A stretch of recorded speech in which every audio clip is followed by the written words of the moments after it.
Hi, this is Damien AtHope, and I am an axiological atheist, and I'm here with an interesting guest on the phone. Could you go ahead and tell us your name and a little bit about you and your atheism? Hi, my name's Spencer Sykes. I'm 46 years of age at the moment, although that will progress as time does, of course. I have never been a theist. I was practically a born atheist due to circumstance, which was that I was placed in a convent nursery at the age of 3 years and 7 months, and I just never bought it from day one. And having nuns sort of aggressively try and shove it down your throat and tell you you're cursed to hell at the age of 4.5 or 5 or whatever it was, without redemption, I might add, just sort of. Well, you mean the redemption supposedly from Jesus, you mean, right? Well, or did they were talking about mortal sin. A priest, we'd often, about like once a week, like a class at a time, would get taken by a nun called Sister Columba down to the local church, which was literally 300 yards down the road, the local Catholic church. Yeah. And then he would give us a talk. And it was sort of question-answer kind of thing. And he said, but there are the mortal sins, which are Zamani. We've all seen the film Seven. What's that mean? I don't know any of that. Okay, well, it is greed, sloth, envy. Oh, yeah. Well, I was raised in a fundamentalist cult, so it was probably a lot different. I was straight RCC, so this is the oldest version of this evil. The guy reeled off the list of the deadly sins and said, and you don't have to do these things. You just have to think about them. So I put my hand up and I said, excuse me, when you named them, I thought about them. Does that mean that I'm damned with no redemption, possibility of redemption? And before the priest could answer, the nun, Sister Columba, who is a particularly cruel woman, just piped up and said yes, and basically shut me up right then. And then for a moment, because I was still on the line about whether God and all this magic stuff actually existed, because I came from 2 atheist parents, so I'd never heard a word of it before I got to Catholic, to convent.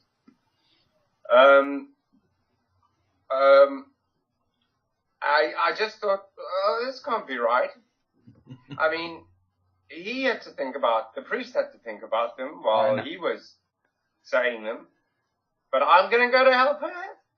I'm going to hell for this? Really? This is something that even at 6 years old, this caused major cognitive dissonance. And I just went, something ain't right here. Something ain't right. And I basically started skipping mass. There was a handy bush that you could slip behind while filing into church with the school. And once I was caught doing that, I first heard the word atheist when I think it was the same Sister Columba. I can't remember any of the other nuns picking on me particularly. She dragged me inside the church at the end, just after the service, as the congregation was driving out, and took me in front of the priest.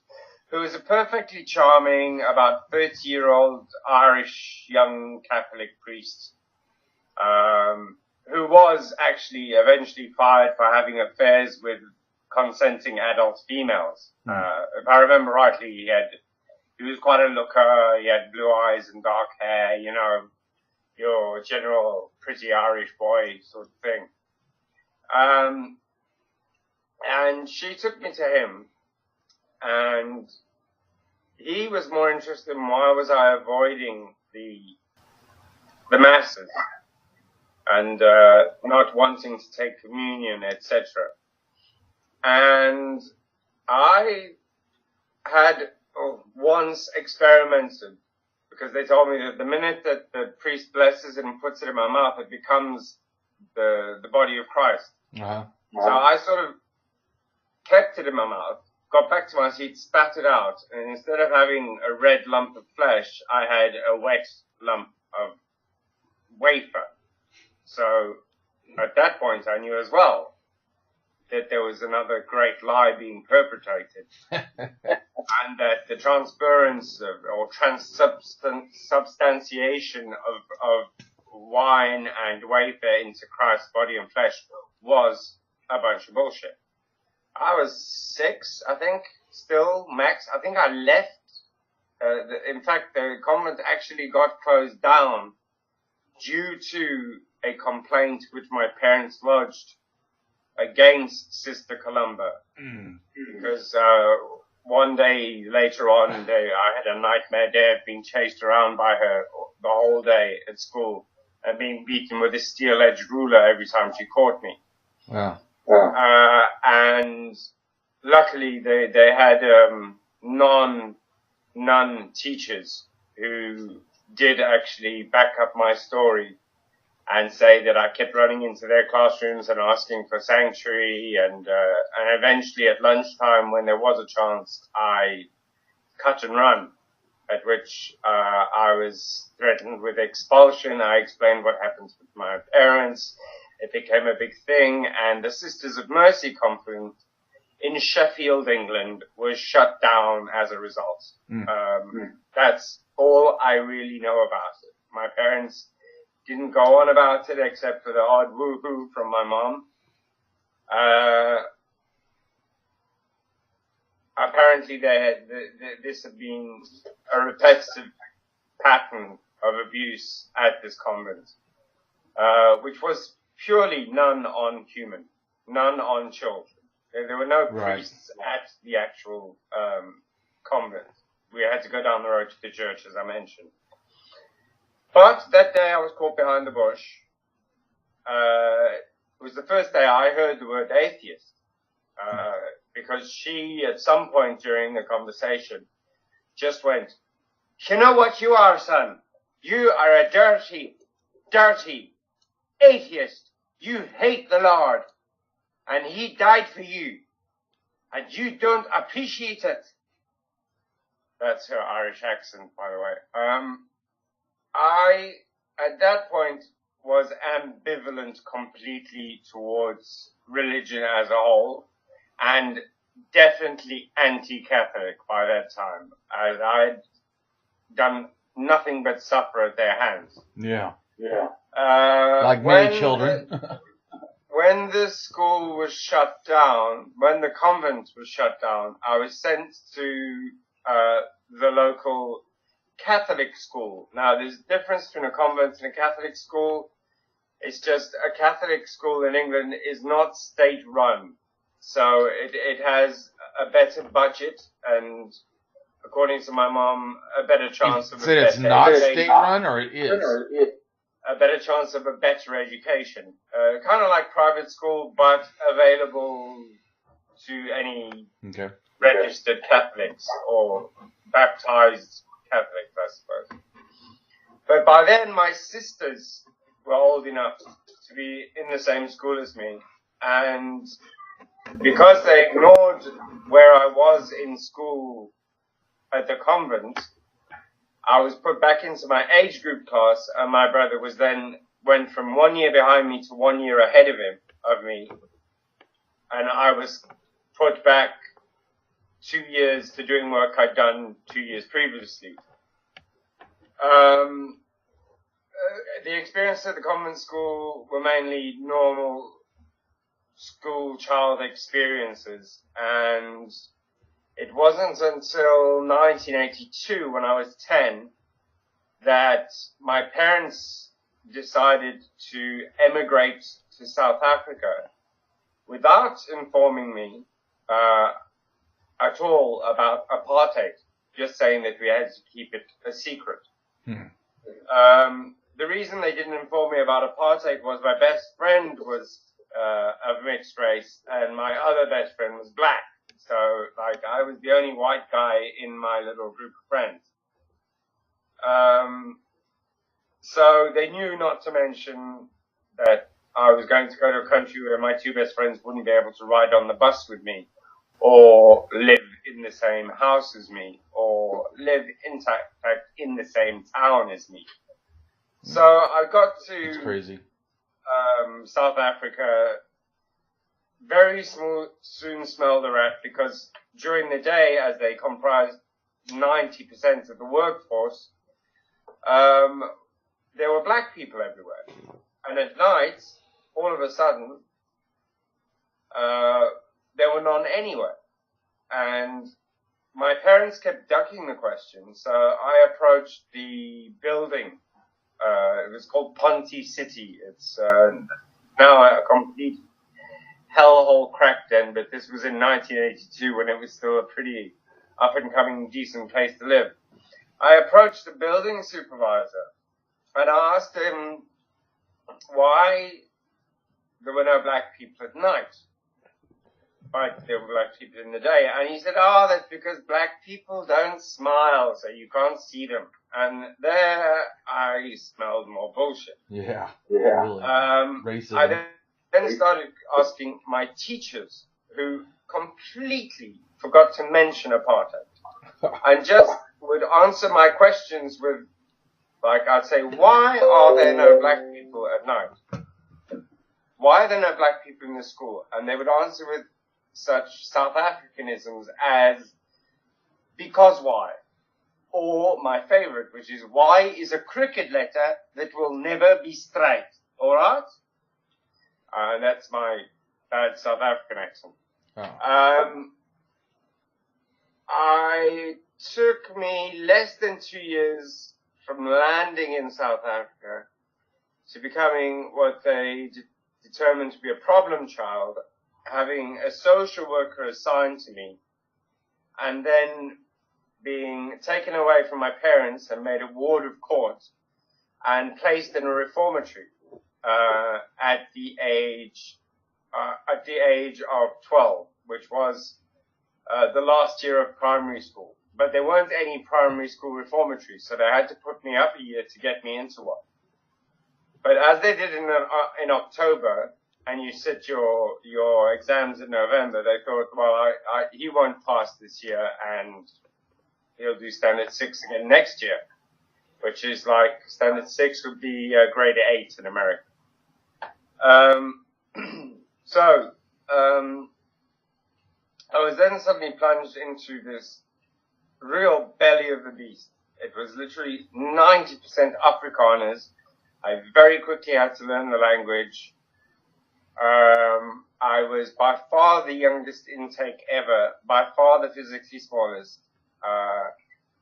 There were many, many attempts to bully me, all of which I took up the ladder to teachers and headmasters, etc., which just gave me a reputation for being a snitch, basically. Right. And they sort of forgot the fact that I was a prepubescent 12-year-old child who had done nothing to find himself in this situation. I learned a lot about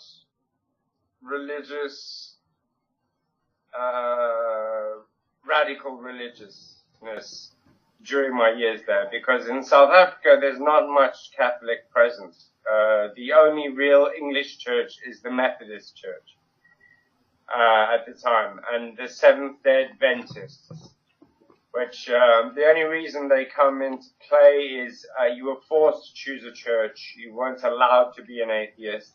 Oh, really? But, yeah. It was not, there was no other option. So I had to choose a church.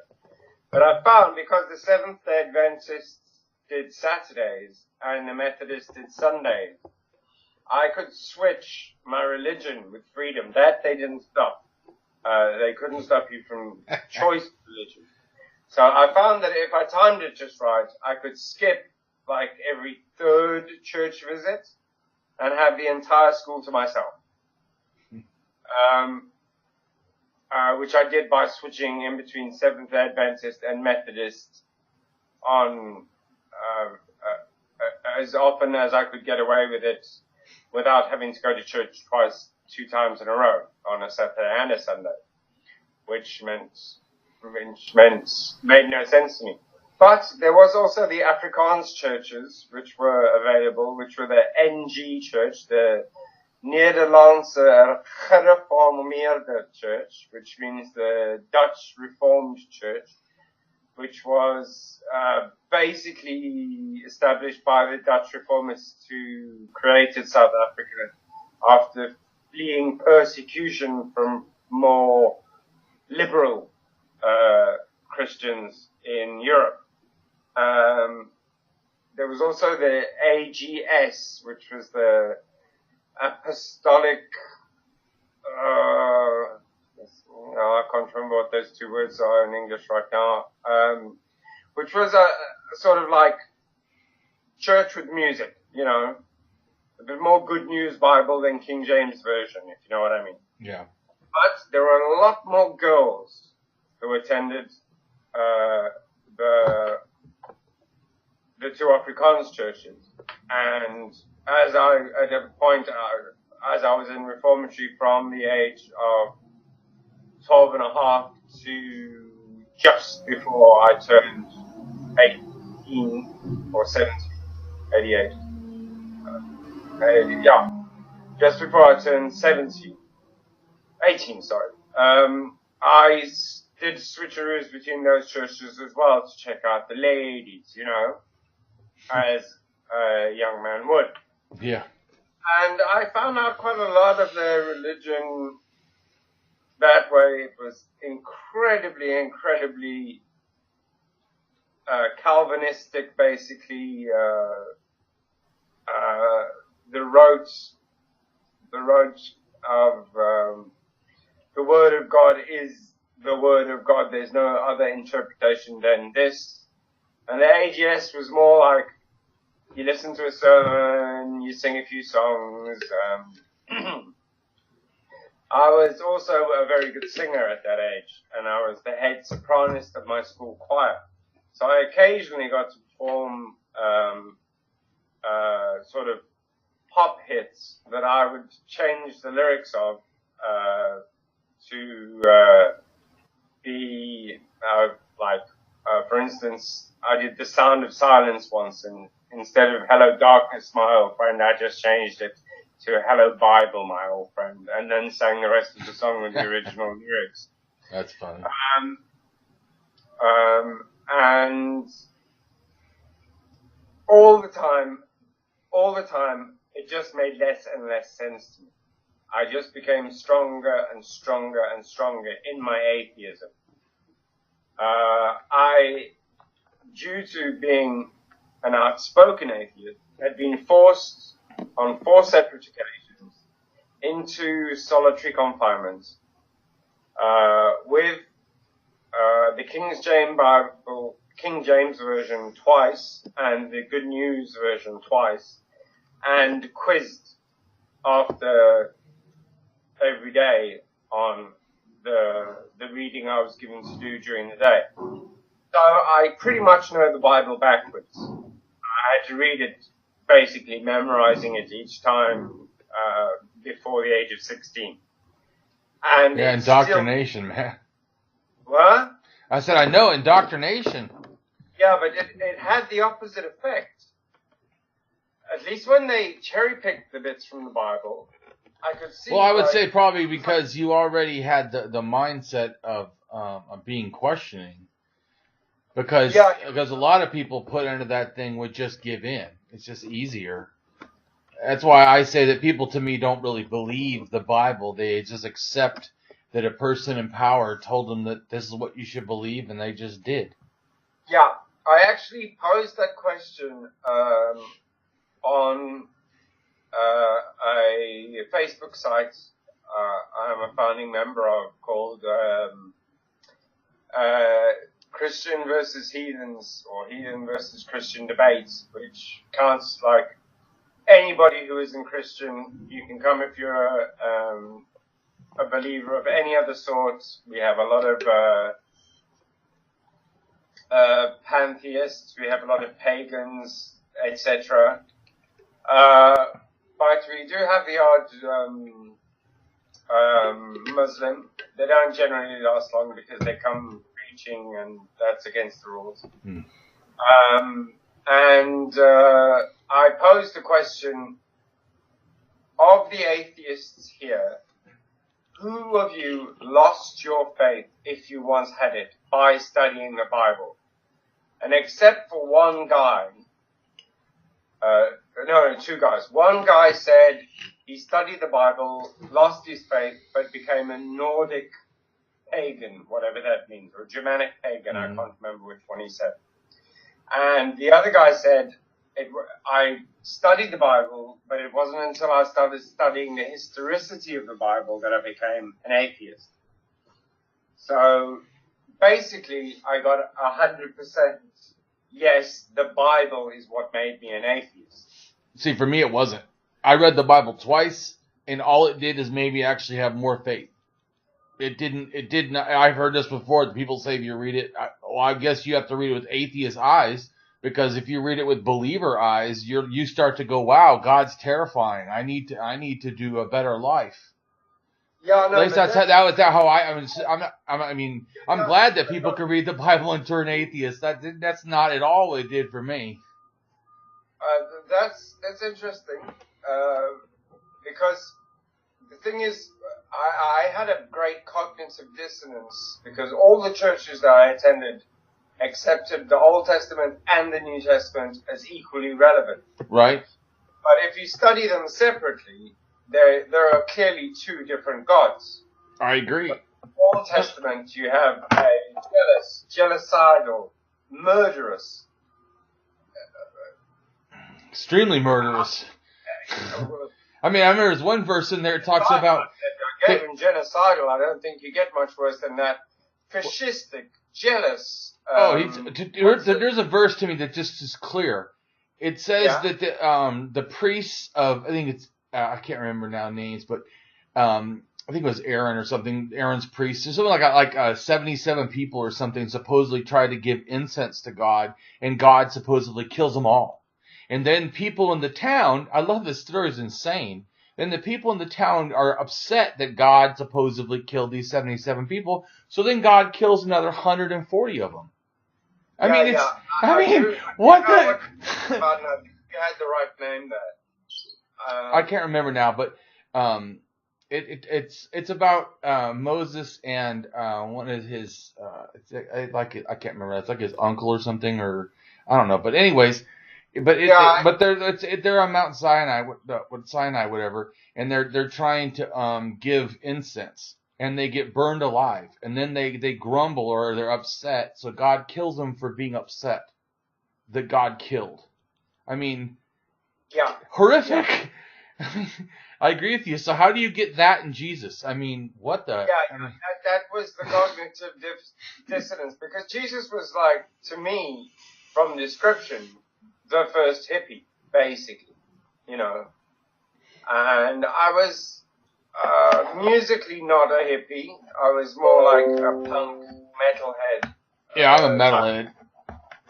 Young guy. So but I mean, even... Well, I should say I'm a metalhead, and I'm also into some rap, but not that much. Well, I can take certain rappers. I mean, the Beastie Boys are one of my favorite groups. I like them. Listening as a kid. Machine. Yeah, I actually went to a school with the singer of Rage Against the Machine. Zach de la Rocha. Yep. How was he as a person? He was a lot more laid back, I think, than he's in those videos and stuff. He was a friend of a friend, so I didn't know him like super close. I mean, he was telling me before he did the band, when I were in school, he was telling me he wanted to mix like funk music and rap music and like heavy metal and stuff. And I thought that really sounds different. I don't know if people will want to listen to it, but I'm all for it. I like all those. So, but then he's like, oh, you gotta check out this band Bad Brains. It was Bad Brains. They're the only really truly black punk band. Right. They a lot of experimentation. So that's what Zach had told me to check out. So he gave me a tape and I checked him out. I thought I like him, but it's not totally what I'm into. And he's like, oh well, he wants to do it better. But yeah, it was funny that he ends up becoming super famous.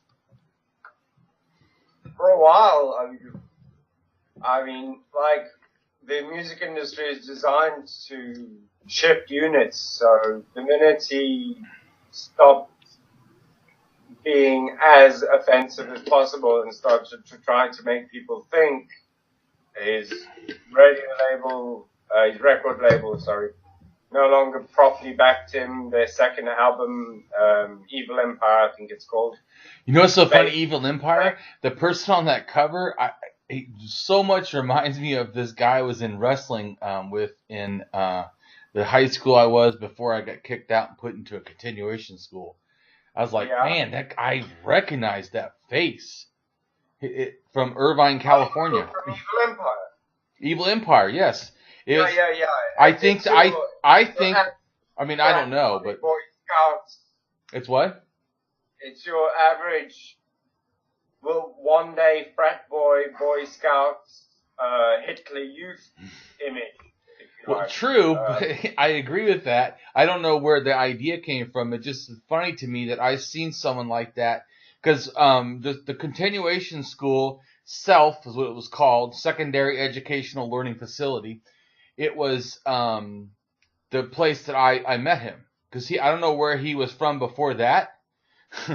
Because he didn't come from the original high school I came from. Because I came from University High School in Irvine. And then I was kicked out of there for fighting and for being very unruly.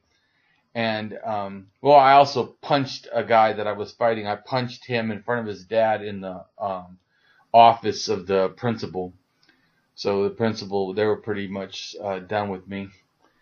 Well, the interesting thing, the interesting difference between American high schools and South African reformatories is the more guys you punch and the more people are scared of you, the more likely you are to end up deputy head boy, as I did. And the head boy was one of my best friends. It was in my final year, of course. And nobody would come near us. One, because he was the biggest guy in the school. I was the biggest guy in the school generally, or close to it. He was the biggest guy in the school and could fight. And I was about maybe 5 or 6 guys smaller than me. But I was, at the time, I remain an unbeaten boxer. 22 fights, 16 KOs, and 6 decisions. So I started judo when I was 6 because my father saw I was getting picked on at school and I was in a class like full of 8-year-olds, etc. So he had me start judo early. I tried karate. I found it ineffective as I could just grab their leg and put them down and they go, hey, that's not karate. I go, yeah, but I won. Right. And they go, that's judo. So I'm just like, okay, fuck your karate. Yeah, because I did wrestling. I can fight also. Most of my fights just street fighting, but I would say it's in between sort of like boxing, karate, and jiu-jitsu or something. I do a lot of throwing or grabbing, grappling. Yeah. Well, I went on to become probably a precursor because I'd never heard of it by the time I finished my training. At one point, we'll skip to the end of my reformatory years, and I come out of reformatory a mean, muscular bastard. Like, take shit from nobody. All right. I'm 5'10".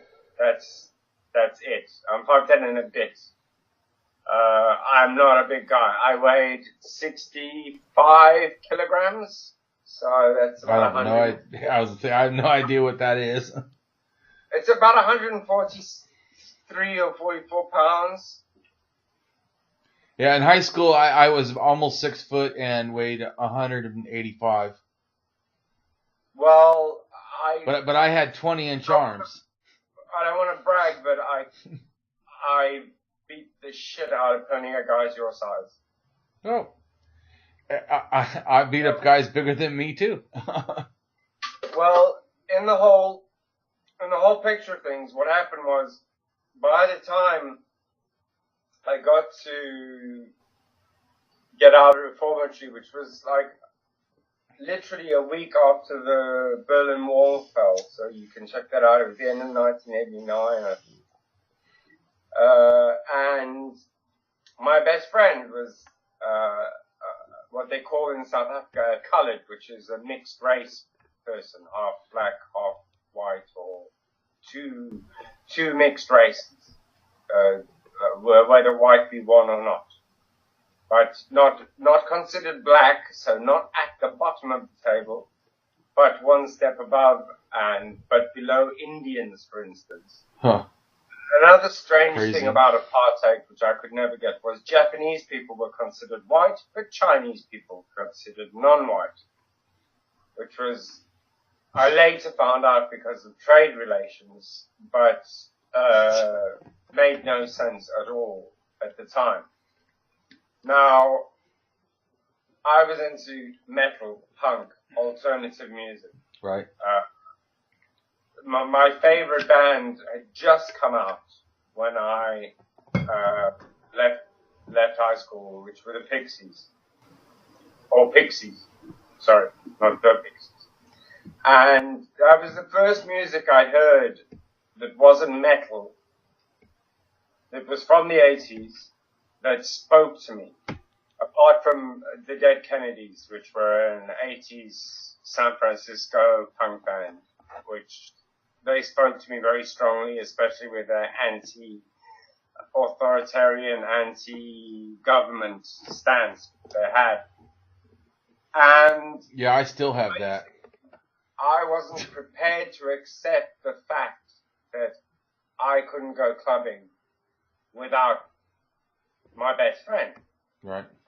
Who was into the same kind of music, mostly. There are a few songs that were a bit too heavy for him. There are a few songs he liked that were a bit too light for me. But in general, and the thing is, there wasn't like a punk club, a metal club, a goth club. They were all just what they called alternative clubs.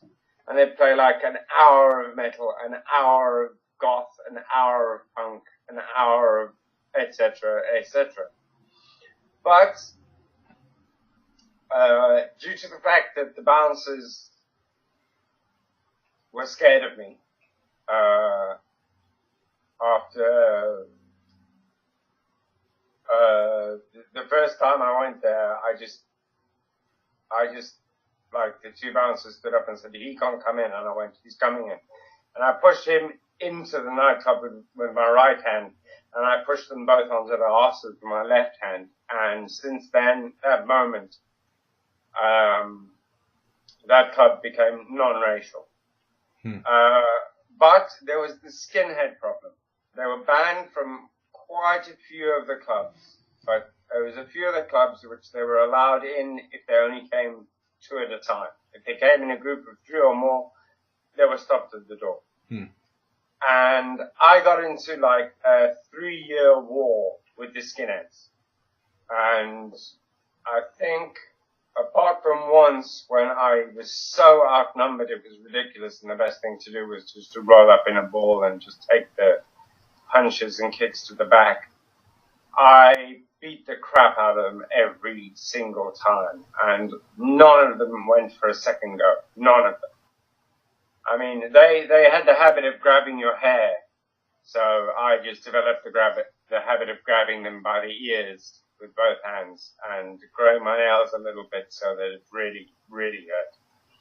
And then headbutting them basically as hard as I could, which was also one of their main weapons. So I'd studied quite a few martial arts by then, so, and I'd learned that, one of the best ways to beat an opponent is to incorporate his methods and show them that you can do it better than them. Then they have to go into unknown ground, and you already have conquered your unknown ground by incorporating their methods.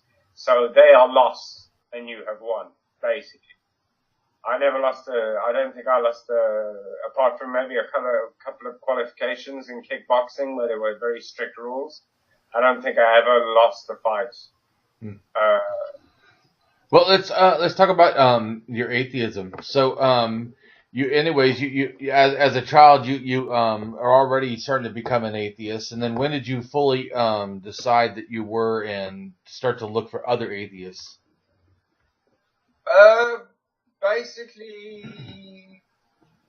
around the age of 12, because that's when I was put in reformatory, and that's when I realized how strongly apartheid was based in religion.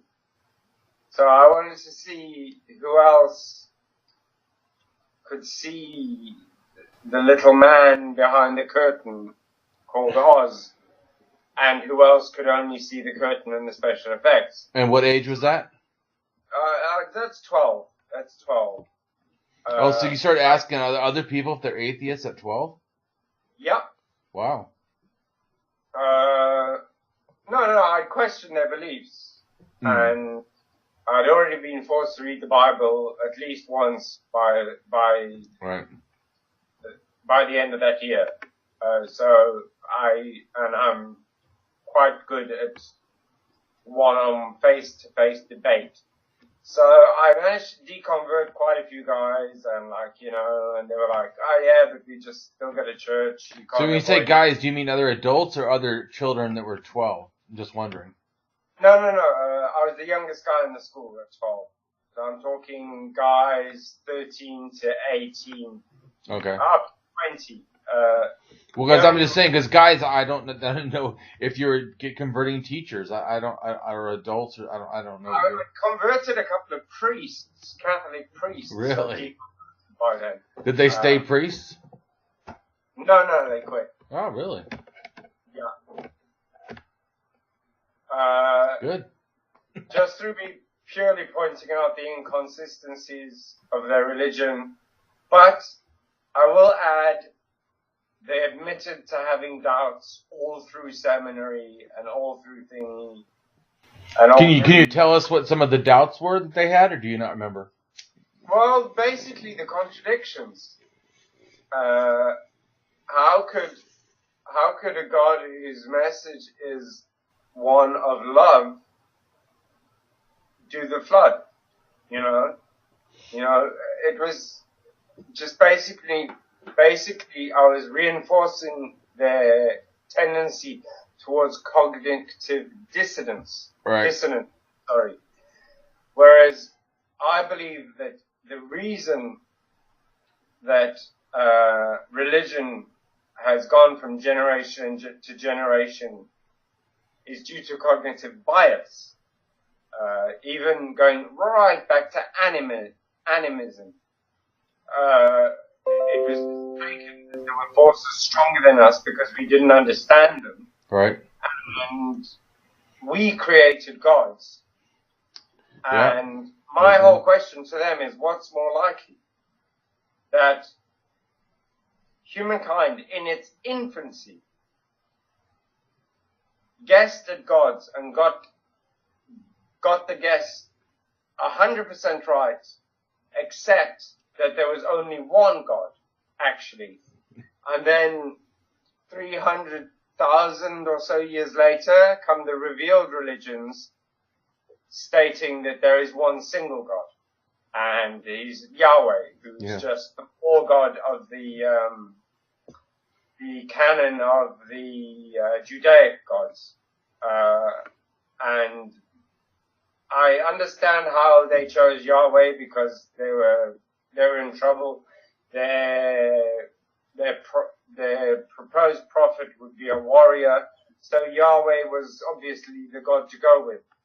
And they were, apart from the whole Egyptian Exodus thing, which has been seriously disproved, even the Archaeological Society of Israel have proclaimed that there is no factual basis for Exodus. There's no factual basis for the fact that there or the conquering of Canaan.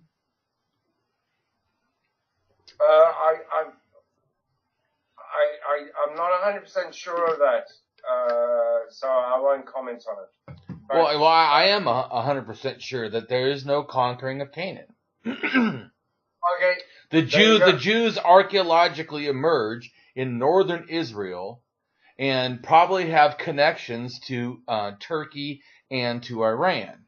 But they became about some time, but they became in a sense a little bit mixed with the Canaanite culture.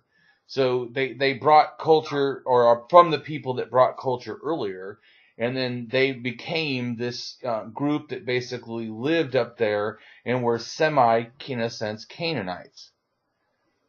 That's why they use Baal, the Canaanite, and El in the Old Testament, which is the gods of that area from Canaan. Yeah, it's always struck me strangely that Baal's symbol was a golden bull.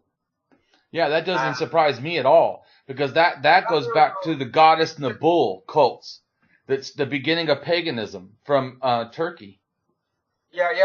But if you take into a modern day sense, what do they call people who trade in gold on the stock market? They call it a bull market, but right. So, but the point, the reason it's gold, it has to do with the sun. It has to do with the sun and the moon, or it has to do with the bull is considered like the Taurus Mountains in Turkey, the southern Turkey, and it has to do with storms. They get a lot of storms there, and the reason why storms and rain matter because then it fertilized the goddess of wheat. Yeah. And so in a sense, the bull sort of male, whatever, and they consider sort of like rain, like the semen, like it's falling, and then all of a sudden the goddess makes wheat, flourish or whatever. So these things go together. So that's to me why. Yeah, I fully get that, and that's part of my theory is that the original idealization of the animists, for instance, started becoming anthropomorphized. You mean the objects, right? Like in South Africa, there's the 70,000-year-old stone snake, and all humans, in a sense, that are alive today, basically emerge out of that same area at that same time. They went from there, then they go to East Africa and North Africa, then they enter Europe in two different ways. Mainly the East Africa. The sea, into Spain. I don't know what the other way is. The main way goes in through Israel. All humans, in a sense, went into the area of Israel, and then went from there up into Europe. Well, I'm talking proto-human even. There was a time which they have proved that you could have walked from, say, Morocco to Spain, the sea, It was that low. Well, when at one time there was no even sea inside of even earlier, I mean, of the whole Mediterranean. That there was a dam that in a sense way over by the Rock of Gibraltar or whatever it is, there in Spain and in Morocco. I think that's what it's called. Anyways, but when that broke, that put water all in the whole Mediterranean. Before that, there was no water. There people could walk straight across. Yeah, I can believe that because I've been in more the Adriatic than the Mediterranean, but the Adriatic's just the bit of the last bit of the Mediterranean. Oh, okay. That's in between Italy and Croatia, and there's very little diversity of life there compared to anywhere else in any other sea I've ever been in, including even England, where you go in the sea at your peril because it's freezing. You need a full dry suit. Yeah. I used to surf. California's pretty cold too. I did that as a child. Still fun. Yeah. I had an accident 16 months ago, which actually killed me for 15 minutes, which also reinforced my atheism somewhat, seeing as you didn't find God? Huh? You didn't find God? No, I just lost my memory for like a couple of days before and about a week afterwards. I couldn't form any new memories. So every time, like, my girlfriend, like, walked in the room, I'd be like, hey, how did you find me? And she'd be like, I just went to the toilet. I've been here all day. Yeah. You know? And that hospital decided that I was no longer in need of an emergency room bed after 5 or 6 days and tried to send me home. So, are you still there? Yeah, I'm still here. Okay, sorry, I just lost your image because I pressed the button.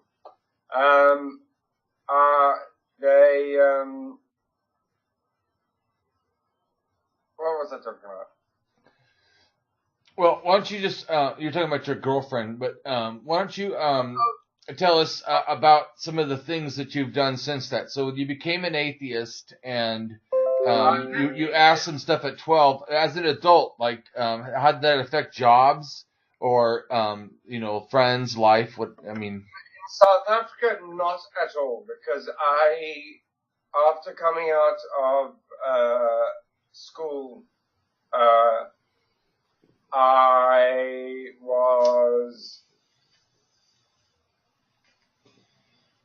will skip that bit of my history. It's very political. It's got nothing to do with my atheism. But I went into drama school the minute that Mandela was released and that I was no longer on the run from conscription into the army. And I studied drama. In South Africa at the time, I was a renowned actor. I also did 2 or 3 gigs of improvised improvised comedy in groups per week for about 6 or 7 years non-stop. I, for instance, played Macbeth live on stage at the age of 26, even though I looked more 22, 23. But the director had seen me in something else, knew I could handle the role, and gave it to me. I didn't really have to audition for roles, apart from a lot of my friends were Jewish, because I just saw that as their culture. I didn't try and deconvert them, because also they never tried to convert me, you know? But also, I didn't even realize, like, I'd had none of the anti-Jew propaganda injected into my brain at that time. So I didn't realize that half my friends were Jewish until actually one day I was sitting talking to her, she was cooking something on the stove and she burnt herself on the stove. She went, "Oh, Jesus Christ, oh, sorry. Oh, hang on, I'm Jewish, I don't believe in him." And I went, "Oh, right. Tell me more about this Judaism." Mm-hmm. And she explained it to me a little bit, and I was like, "Well, who else do I know who's Jewish?" She was like, "Well, all my friends are Jewish." And I was like, "Well, that makes like half of my friends." I said, "What makes you Jewish?" She said, "Well, it's your mother by birth, etc." But she gave me the general Berg identification system. She said, if a name ends in the words Berg or man, you can 99% of the time presume they're Jewish. Really? Yeah. Look at Jewish surnames. Diaspora Jews, not Israelis. Right. But you've got Goldberg, Goldman. So that's when you felt you started doing really more out atheism? Oh, I was way out. They didn't mind because I was just a good friend. I mean, I've always, the thing is, South Africa was a dangerous place for English-speaking white people because of the Afrikaner. And because of my abilities, my physical abilities of being able to knock out any three guys you brought on, I would basically get invited to everything in case there was trouble. I was fun as well. I mean, I was a very sociable person. But I liked that group especially because they never talked religion. And I didn't even understand why they couldn't go out on Friday nights and only Saturday nights. I'd say Friday's better for me, and they go, "Oh, that's not good for me. It'll have to be Saturday." And I'd be, "Okay then." I didn't have a clue about Judaism. Never got explained to me until I learned about it on purpose. I educated myself on the subject. All I really knew about the Jews was that I felt fucking sorry for them because of Hitler, But in South African history classes, Hitler was barely covered because they kind of agreed with him. And also the South African government during the Second World War split in two, and one half sided with Hitler, and the ruling side under General Jan Smuts became allies. But the Afrikaans people all went nowhere for Hitler. And they either gave up their seats in parliament or whatever and tried to form a South African Nazi party by going to Southwest Africa, which was a German colony at the time, which is now Namibia, if you've heard of it. Yeah. Which is literally like a slice of South Africa to the left. So can you explain more like how it relates to your atheism, or tell me another thing about that it relates more to your atheism itself? You started studying religion and stuff more, I guess, at some point. Yeah, I did. But so for a while I was taken up mostly with my 3-year battle with the skinheads, the Nazi skinheads of South Africa, and also normalizing racial acceptance in the alternative clubs of South Africa. I mean, eventually black black people, Indian people, whatever people could just walk into the pubs without question. And they all knew that all they had to say, if question, was, "Look, do you want me to call Spencer?" And they'd be let in, you know. And that was like, I let that be known, and I was prepared to stand up for those people. And that was my sort of, my way of helping to tear down the religion-based Nazism of apartheid. Then there came a period from, I think, the 11th of March 1991, if I've got my dates right, where they freed Mandela. And basically apartheid was simply suspended. A lot of people think 1994, the 27th of April or the 26th of April, where Mandela was elected president, was the end of apartheid. It wasn't. It was the day he was released in 1991 from prison. Huh. All apartheid laws were suspended. As they should have been. No longer enforced. It was Mandela's insistence. He said, agree to this or don't free me. And he stuck to his guns. And they backed down. And then I started to see how I was getting hassled on street corners by Jehovah's Witnesses, all sorts of religious pamphleteers. Right. And at that point, I became what I like to call an ironic Satanist, which is I would respond to the, have you heard about Jesus? I'd say, well, I've heard sausages. If you say it backwards, it's Jesus. Is that the same thing?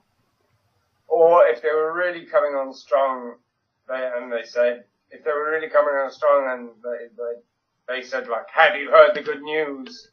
I go, yes, Satan is Lord and has been freed after all these millennia. And they go running, and after a few weeks, because I lived in a very busy area where they didn't really change very much. Their missionaries generally went out all at the same time. But they just started crossing the road to avoid me, basically. But at the same time, I would deconvert as many Christians as I could, that I could get into conversation, who would admit they were Christians. Yeah. Yeah. And I would question them. What did you usually question with? Pardon? I said, what did you usually question them with? I'd ask them why they believe. And then they'd usually answer with, well, my parents were of this church. And I'd say, yeah, but why do you believe? Like, have any of those priests or anything died and gone to heaven and come back and been able to tell you what happens after we die? Also, at this time I was also getting very into quantum physics. Right. As a side interest. I did 8 months of med school before I went into acting. And that ended after an unfortunate incident where I ended up with a 10-year-old embalmed corpse stuck on my head. And I couldn't get the smell of formaldehyde and death out of my nose, and realized that my entire apartment smelt of it, and had to, like, double wash all my clothes and move house to get rid of the smell. So I left first year med school after 8 months. And transferred directly to drama department, where suddenly I was covered in women, so this was perfect for me. I had previously done some amateur theatre and got some awards and nominations for awards. So I knew that that was always an option. But I just thought, being a doctor, I can help people, I can save people's lives, I can extend their lives, because I knew even then, now we're talking, I'm 18, I knew even then that I was certain there was no afterlife. And I was more interested in improving people's quality of life while they were living than I was in trying to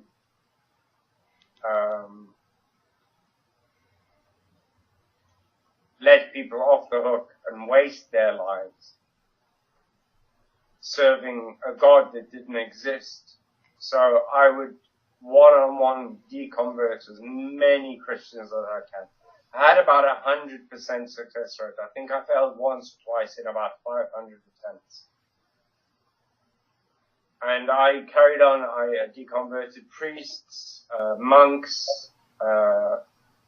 although one monk, I only managed to make him into an agnostic, but I still considered that a success as he left the abbey. Great. And also, I told him that, just because you're gay doesn't mean you have to be a monk. There are lots of gay people out there. Just practice safe sex and have fun, go ahead. I was in the theater, so I knew probably more gay people than straight people for a while, because it is a generalization, but it is also true that an awful lot of actors are gay, male actors. There's much less of a percentage of lesbian female actors, but there's still a decent chunk. And the business is generally run, the stage side of it is generally run by homosexuals, which I have nothing against, they didn't ever stop me from doing anything I wanted. They sometimes tried to convert women I was trying to seduce to lesbianism while I was trying to seduce them, but that didn't work very often. Or it never worked as far as I can remember. But at the time I was a bit, I got very hedonist, I was drinking, I was dabbling in drugs slightly, lots of weed smoking, drinking all the time, every night, I suppose you could say. But I'd have to be incredibly sober all day up until my show. And then only after the show at 11:30, midnight, when I got all the makeup off and got out of costume, could I go to the theatre bar and buy my first drink of the day. So I had no drinking problem. It was just part of my life's path, And then I generally stay up till about 7 in the morning and get up at the latest 4 in the afternoon to get myself ready for the next show. I constantly, whenever I encountered Christians, there were a few I just saw straight away they were too brainwashed, and they were more strongly on a missionary bent than I was prepared to pull them out, So I would generally ask people who hadn't already sort of stuck their hand up and gone, "I'm a Christian," as they walked in the room. Yeah. And I generally deconverted those people, the in the middles, I go to church every Sunday, so I suppose I'm a Christian, types, the rabid, I have a personal relationship with Jesus types. I don't even want to take that away from them. you know? Oh, I don't mind taking away from them. I mean, if they believe, if that's what makes their life worth living, I don't want to take that away from them. Well, you could say that with pretty much all religions. I mean, Hinduism, Buddhism, Taoism, whatever. I mean, I think that everyone owns themselves. So in that sense... I was in fact a Taoist for about 6 months. Yeah. They don't actually have a god. And it's basically a principle of the earth provides what you need. You simply need to work on yourself to attain a higher state of being, which was in line with a lot of my martial arts training. Oh, it's definitely a lot of martial arts do the stuff like that, yin and the yang. Yeah. Well, I became a master at Wing Chun as well,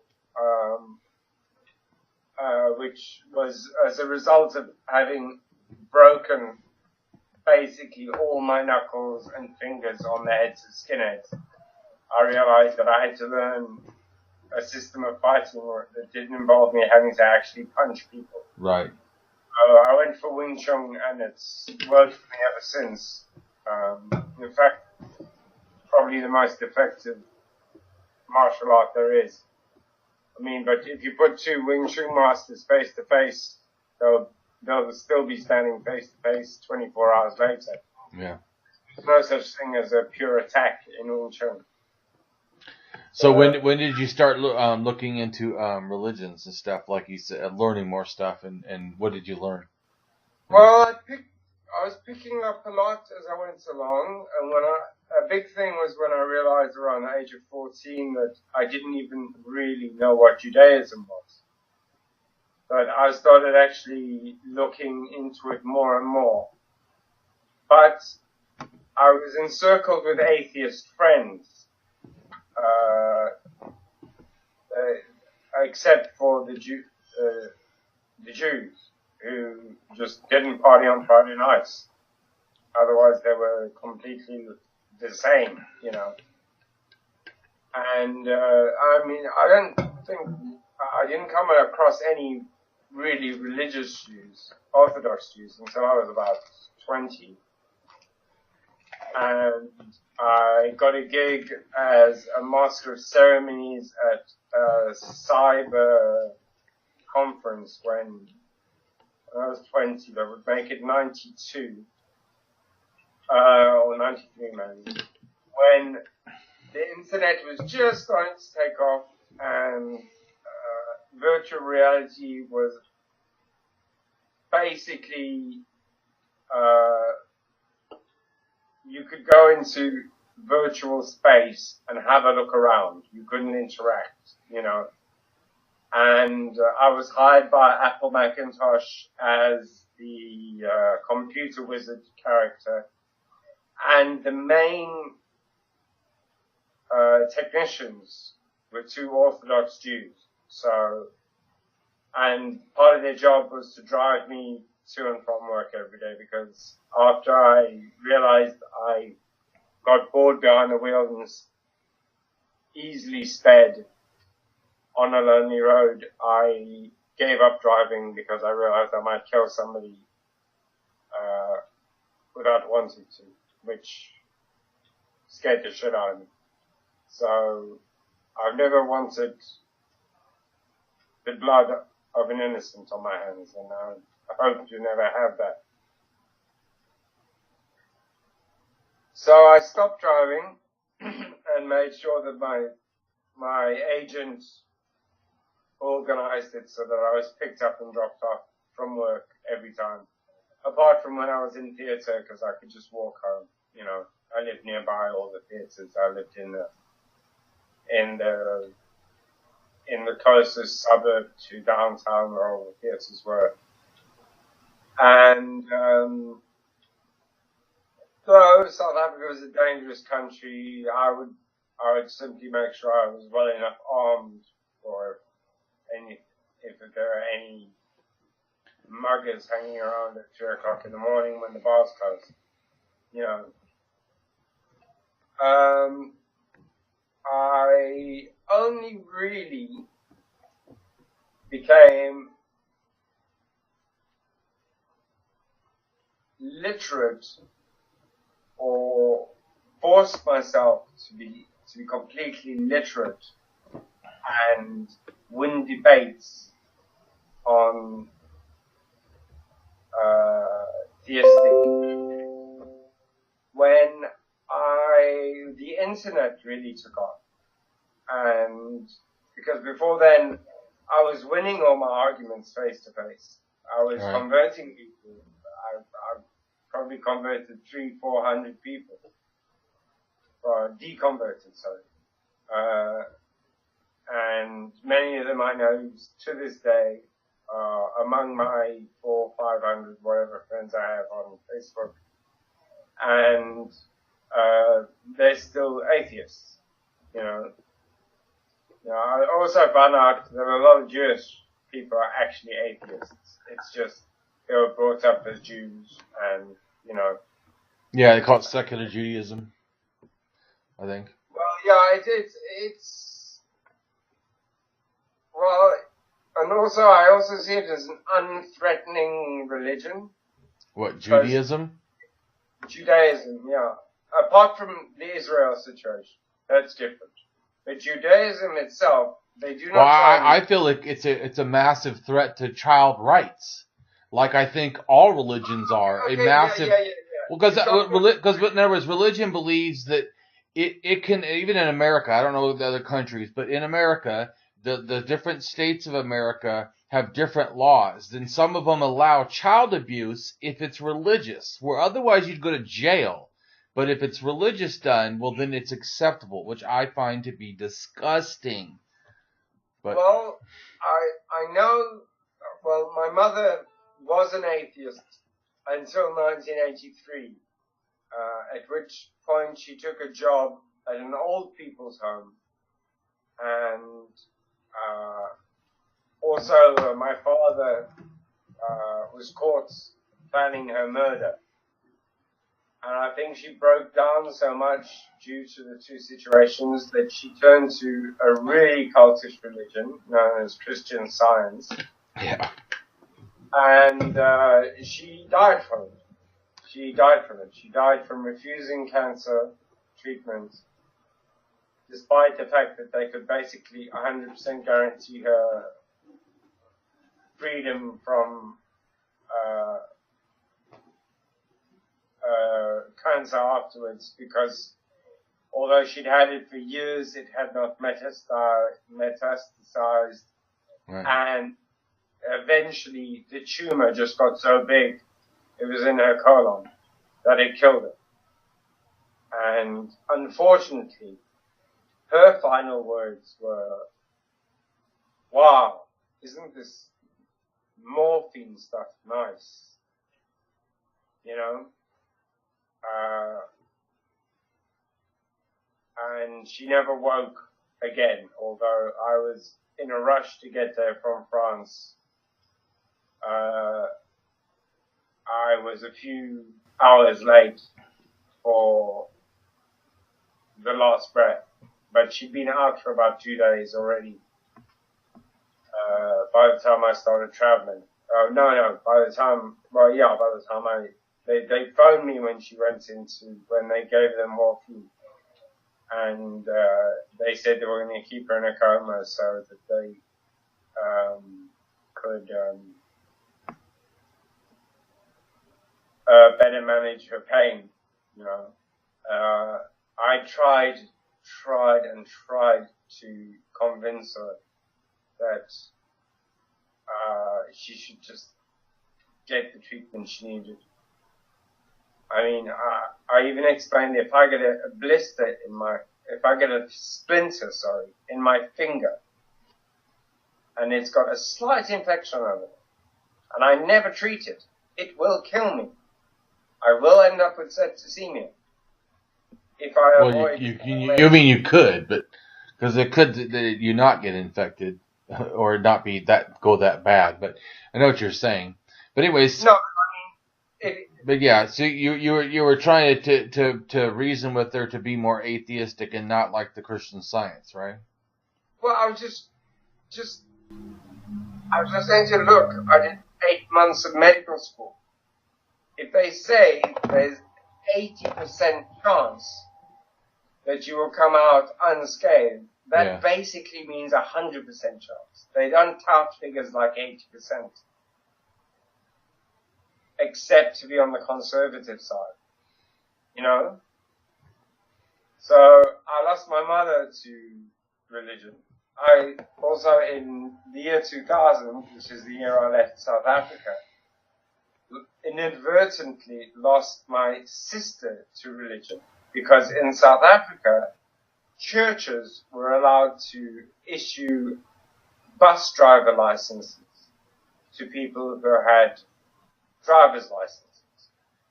And she was killed driving in front of a bus which was indicating to turn left, which just didn't turn left and hit her and killed her instantly. She was 23. Sorry to hear that.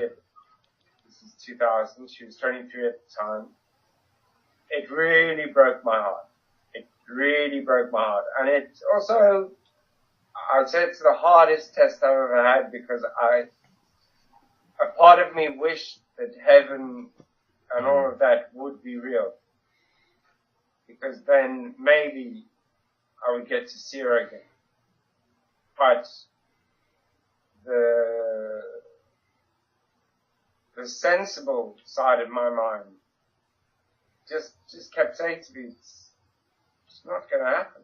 It's not going to happen. There's just no proof apart from these 6,000 to 8,000 year old texts that say any such thing is going to happen. And only in the Old Testament is heaven even mentioned.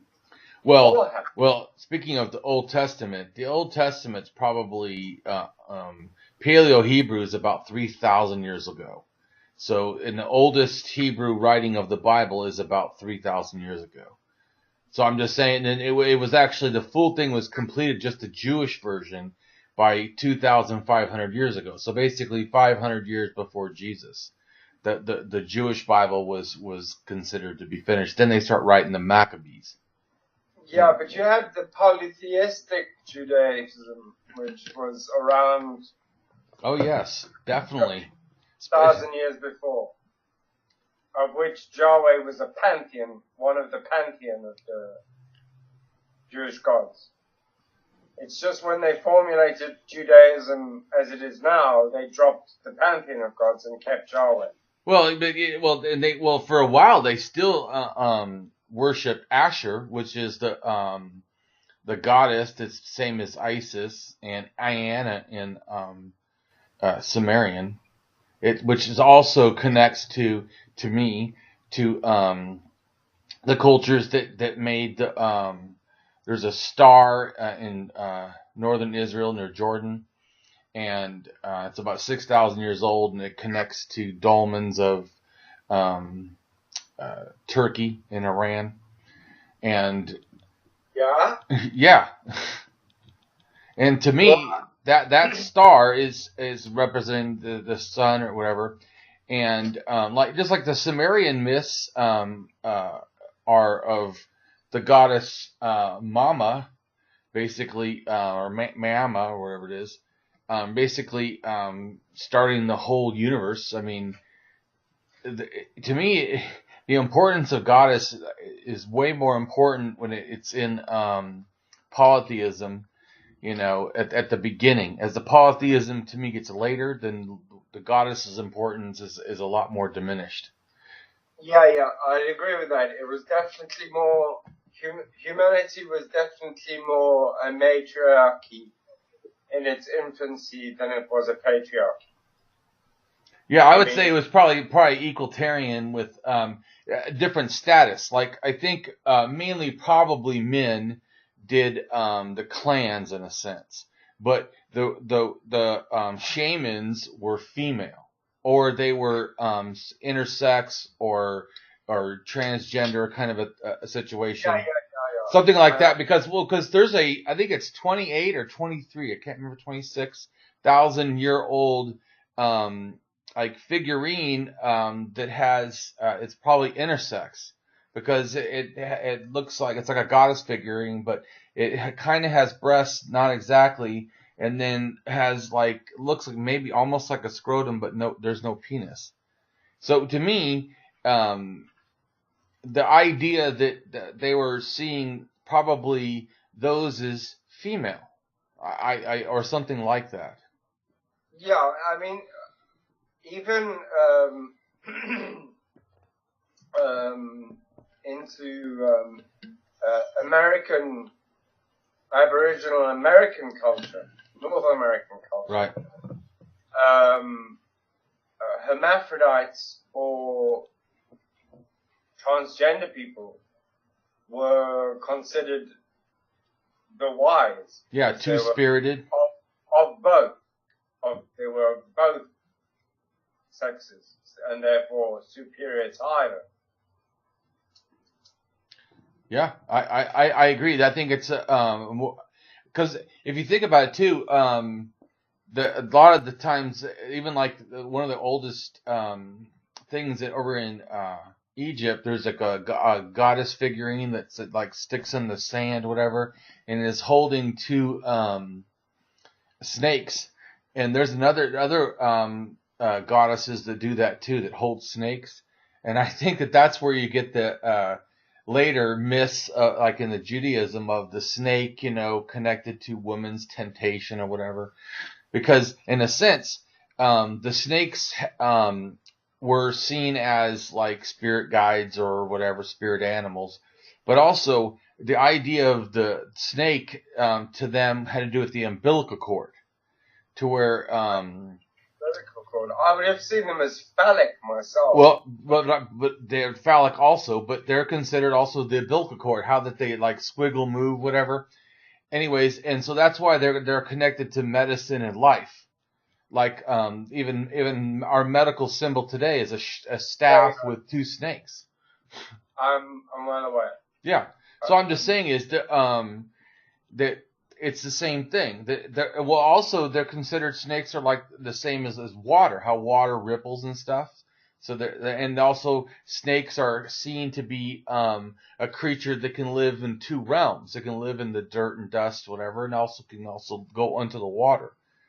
And so, to me, whenever you have animals that can do that, especially go under the water, they consider that to be like death. Like you go under, when you come back up, you're born again in a sense. You're renewed, because to go under is to die. It's like the land of death. Just like going into caves, same thing. I see what you're saying. I'm not an expert on those particular points. Well, yeah, those are the kind of like the motivation of why and how they saw things. And one way that I know that is from reading stuff in archaeology and anthropology, and from ethnography. Ethnography being the actual studying of the culture itself. And a lot of times they study cultures nowadays, like they'll go to the sand bush people and they'll study how their myths are. Then you can look at how, like, say, tools were used or whatever, and the myths connected to them. And then you can start to see things from a more primitive, in a sense, or different mindset. Especially they're different than what would be, most people that are Christianized, or even the Western, or even any religions of today. Because all the religions of today, in a sense, to me, are like copies of copies of copies of copies of copies that they just keep like differentiating to their own given area.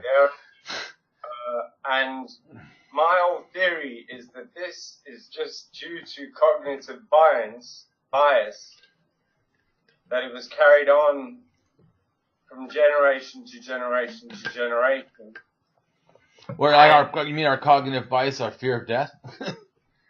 I think that. No, cognitive bias, as in that, because the generation that gives birth to you believes something, you come to believe it as well. Well, oh yeah. So you're talking about religious transfer because of your given environment, your social experience. Yeah. Yeah, I agree, because I definitely don't think that we get it somehow genetically. No. Only Well, thing I think we get genetically is probably a predisposition to certain kinds of superstition. Yeah, well, that's just superstition, but like some people are, in a sense, are like say like you mentioned the Japanese. The Japanese, the culture is really into school, right? And but is it just that, or is it that they're, in a sense, designed a certain way? What I mean is mentally, do they have more aptitude for it, in a sense, for some things? Like, say someone's better at numbers or whatever. And I don't know, but I do know that it's that kind of a thing, figuring out how the different cultures think and stuff, that helps you understand where they're coming from. Because it's hard from our mindset. Like, say if we look at fire. I look at fire, the only thing I could think is that fire can be some kind of evil demon, right? Because it burns. Never thinking of watching above the fire. What happens just above the fire is these little tiny embers. They float off. They look like they're little souls floating into the sky and becoming stars. But I'm, in a sense, Western mindset, only looking at the fire, not thinking about this floating dust, in a sense, as being important. But to them, they see, that's why I think the cremation is part of the sky burial belief. And when that happens, they see little embers of dust. They see it like the person being, raised and becoming a star. I see what you're saying. That makes perfect sense. Right, but you see what I'm saying? Before I understood their mindset, I look at it and don't even see that, because I'm not looking the way they're looking. And so that's been a really journey for me, is trying to understand more, because I want to understand, because the best thinking in the world, in a sense, is limited by the facts that you have, or the understanding that you have. And so, to me, you have to get more understanding. And it was real hard for me at first, but the more I started understanding, just like animists, how they view the world really affects their religious, in a sense, mindset. And this is the thing too, is animism to me is first. Well, it's pre-animism is actually before that, about 300,000 years ago, but even before that. I want to ask a quick question before we continue on animism. Does that come from the same root as animate, or live? Yes. Alive? Yes. Something is alive. Nature, life is alive. Your breath of your... This, to me, but understanding animism, everyone always says, oh, who cares? That's so long ago. Oh, you need to know it because there's not a religion out there that, in a sense, doesn't have some sort of an... Even people that say I'm spiritual, non-religious, they're, in a sense, what they're saying is, I'm an animist. Or close to it. Because, generally, if you explain what an animist is to people that say that, they would probably go, hey, that kind of sounds like what I am. Because it's basically the belief that everything's alive, everything's connected, everything, in a sense, has, like, with them, there would be spirits everywhere. And so, in a sense, it's kind of godless, or you could maybe say that they have tons of gods. I mean, that their mentality would be different in that kind of mindset to me. They more have stuff like, evil spirits and good spirits kind of thing. Or that spirits are just neutral, and that it's just that they can get angry or not angry, in a sense, or be happy.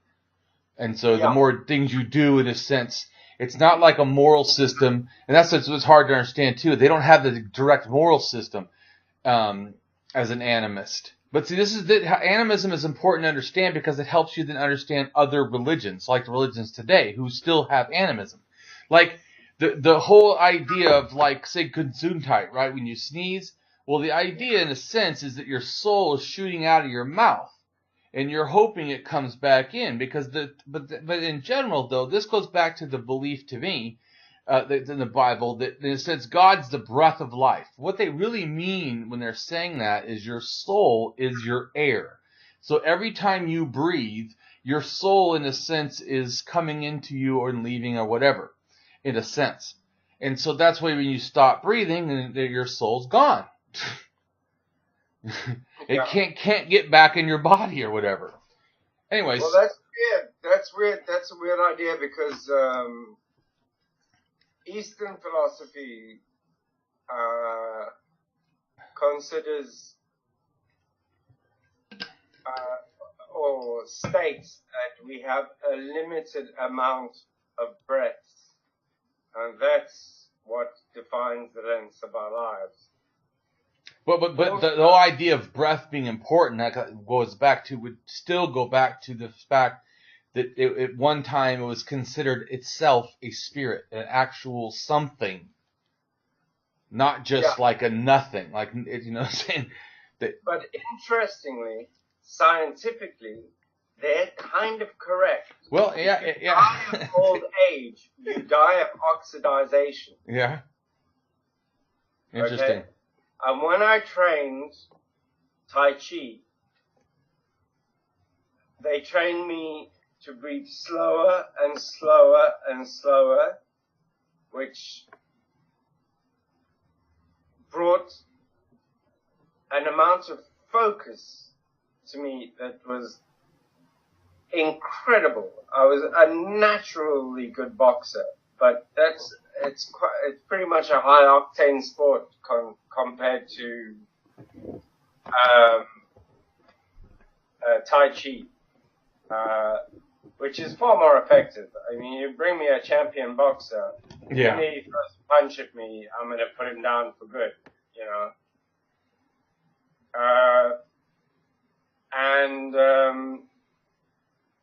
The thing is, they teach you to breathe slower and slower and slower because your focus actually increases and increases. And so that the moment that person starts to move, you notice and you can observe simply from the very beginning of their motion exactly what they're going to do. I've been there. It's true. I've been in that situation. The moment that person starts to move, you just pick up little clues because you can see it, and you can see exactly what they're going to do. Right. Well, you're being hyper focused. That happens just like when people get super strength. When they're in a threat environment. And so to me, the fighting in general is kind of a threat environment. And if you've practiced getting hyper focused, of course, Yeah, but there's a difference between the types of hyper focus. One is that the type of hyper focus that you are speaking of is due to adrenaline. The type of hyperfocus I'm speaking of is due to slowing down your heartbeat. Right. Well, in a sense, because one of them is an amygdala hijacking, and you're talking about doing it through intent, through, in a sense, reason or some other form of being able to control yourself. Well, through ritual, really. Ritual, they teach you. Well, right, but the ritual is doing what thing? It's you're training yourself. I mean, the ritual is just the path you're taking or whatever, the steps you're doing to do it. That's like doing hypnosis or whatever. It's not like you just go, you're hypnotized.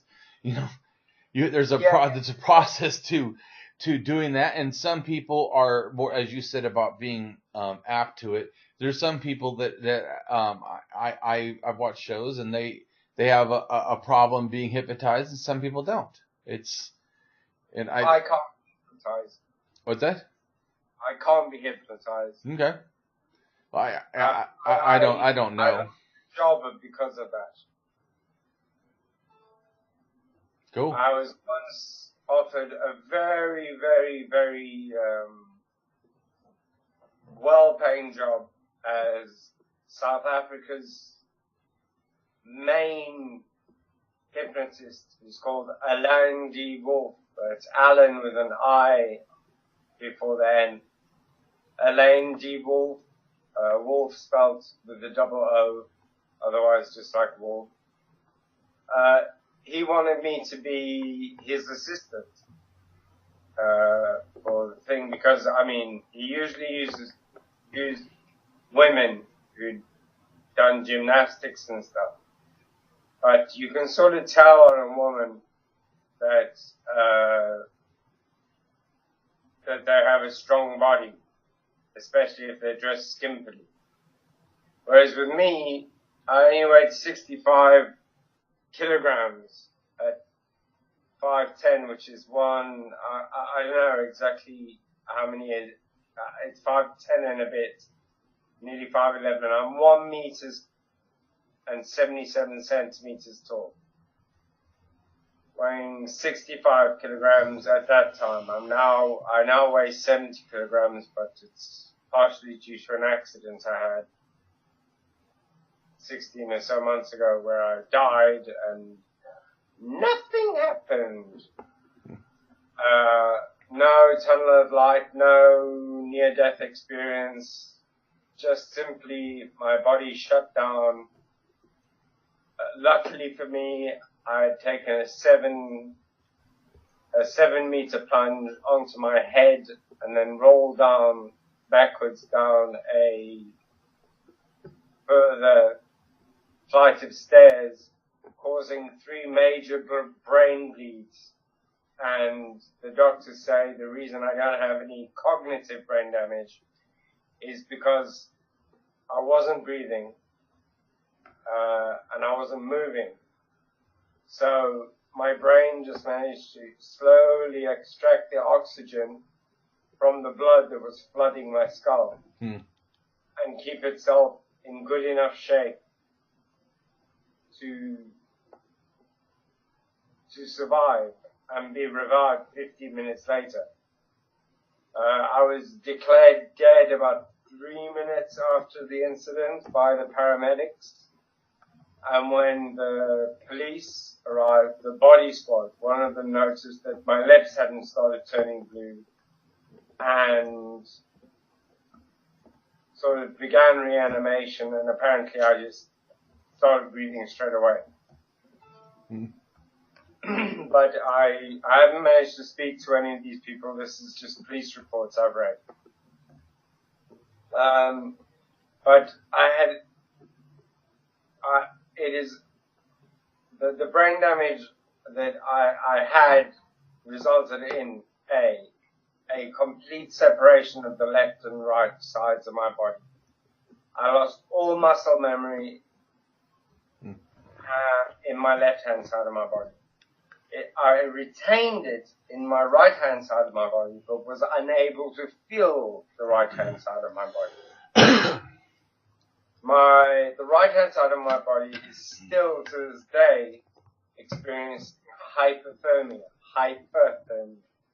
which means that if my hypothalamus or thalamus are activated through cold or heat, my right-hand side goes straight up to 40 degrees of feeling. And I only know this because I once suddenly felt the 2 sides of my body were equal in heat and immediately checked the temperature, and it was 40 degrees Celsius, which is over 110. It's a kind of desert heat. 110? Over 110. Is it? Fahrenheit. Oh, well. I basically feel like the sun is not very far away from me and shining on my right-hand side all the time. When I get in a hot bath, my right hand, if it's hotter than 40 degrees, my right-hand side feels cold and my left-hand side feels the heat. Wow. My left-hand side lost all its muscle memory. I mean, I played the guitar for 31 years. And although I can remember all the tunes, the chords, and everything else, I can't yet do the finger placement properly because my muscle memory is just gone on that side. So, like, in the couple of physical situations I've got into since, I basically, because I was on crutches and stuff, and at one stage I was on a single crutch, and twice. One was Halloween last year, which is about a year ago exactly. And one was just before. Somebody decided they could try and snatch my bag,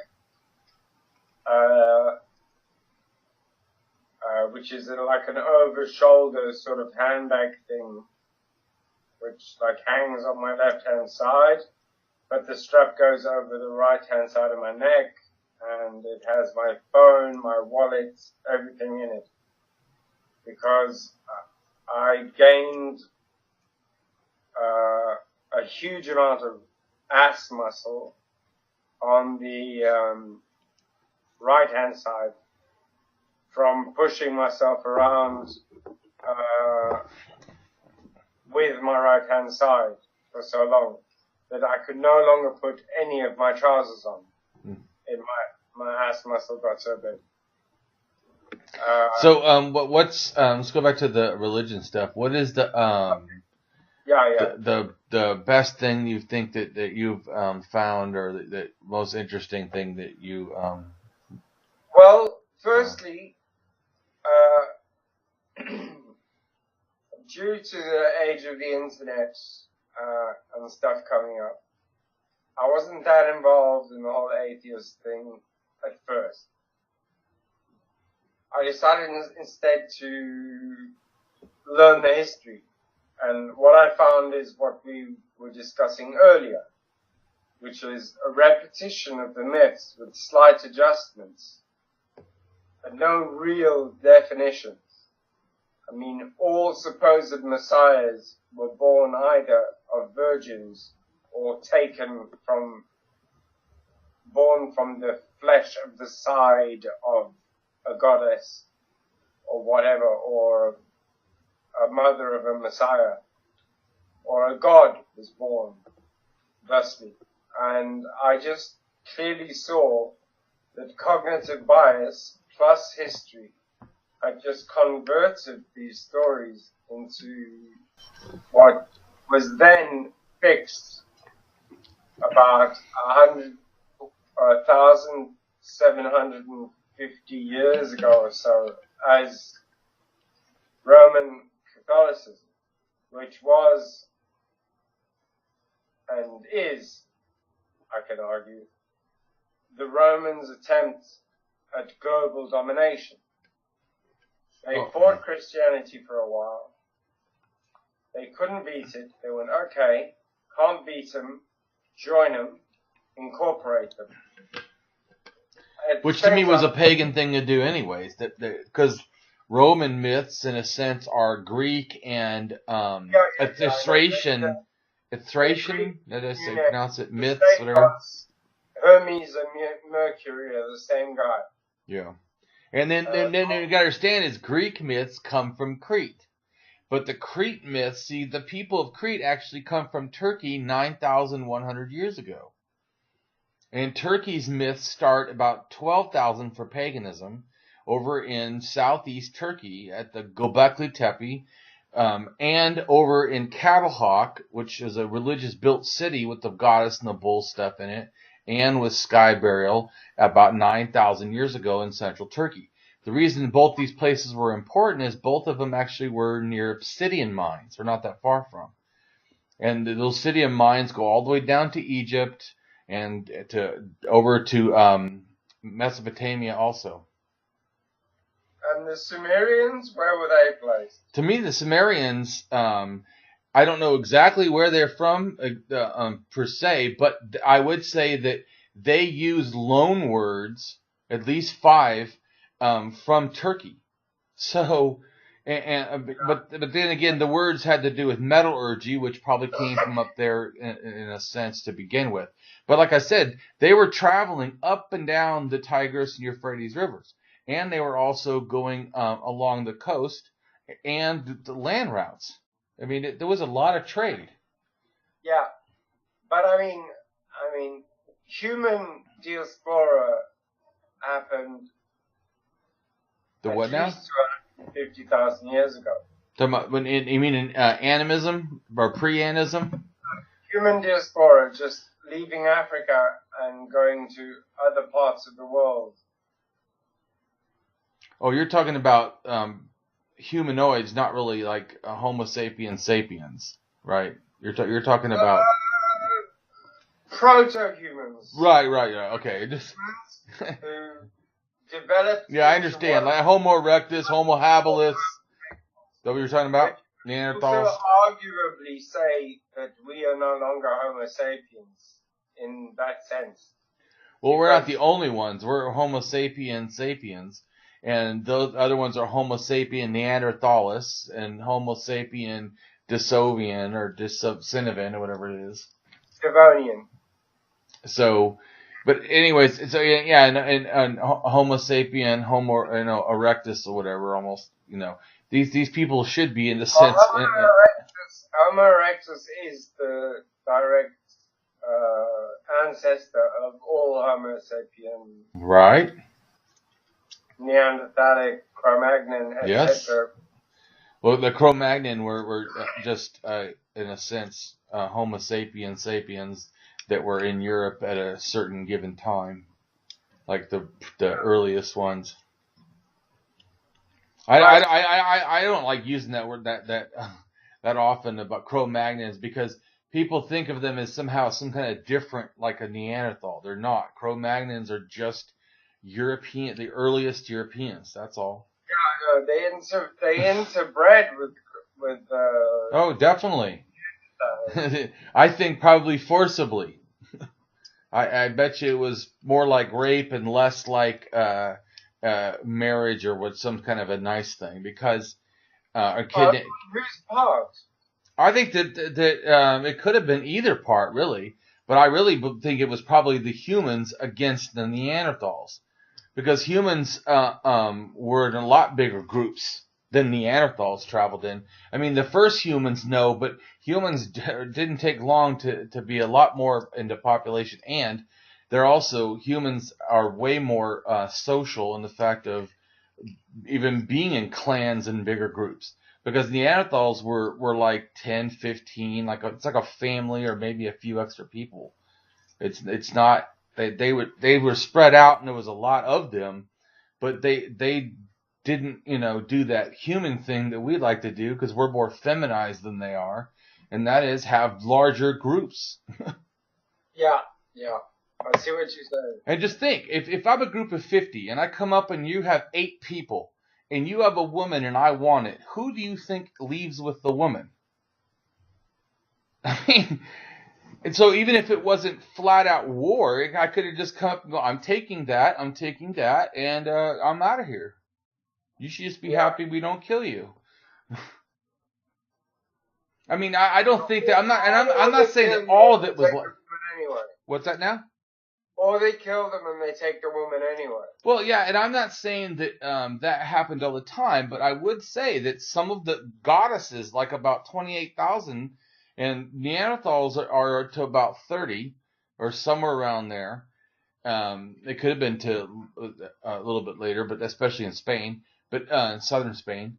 But anyways, there's evidence, right, of these they get called like the Venus figurines. Yeah, some of them look like these women that have their hands tied in front of them with a belt, a thing around their waist.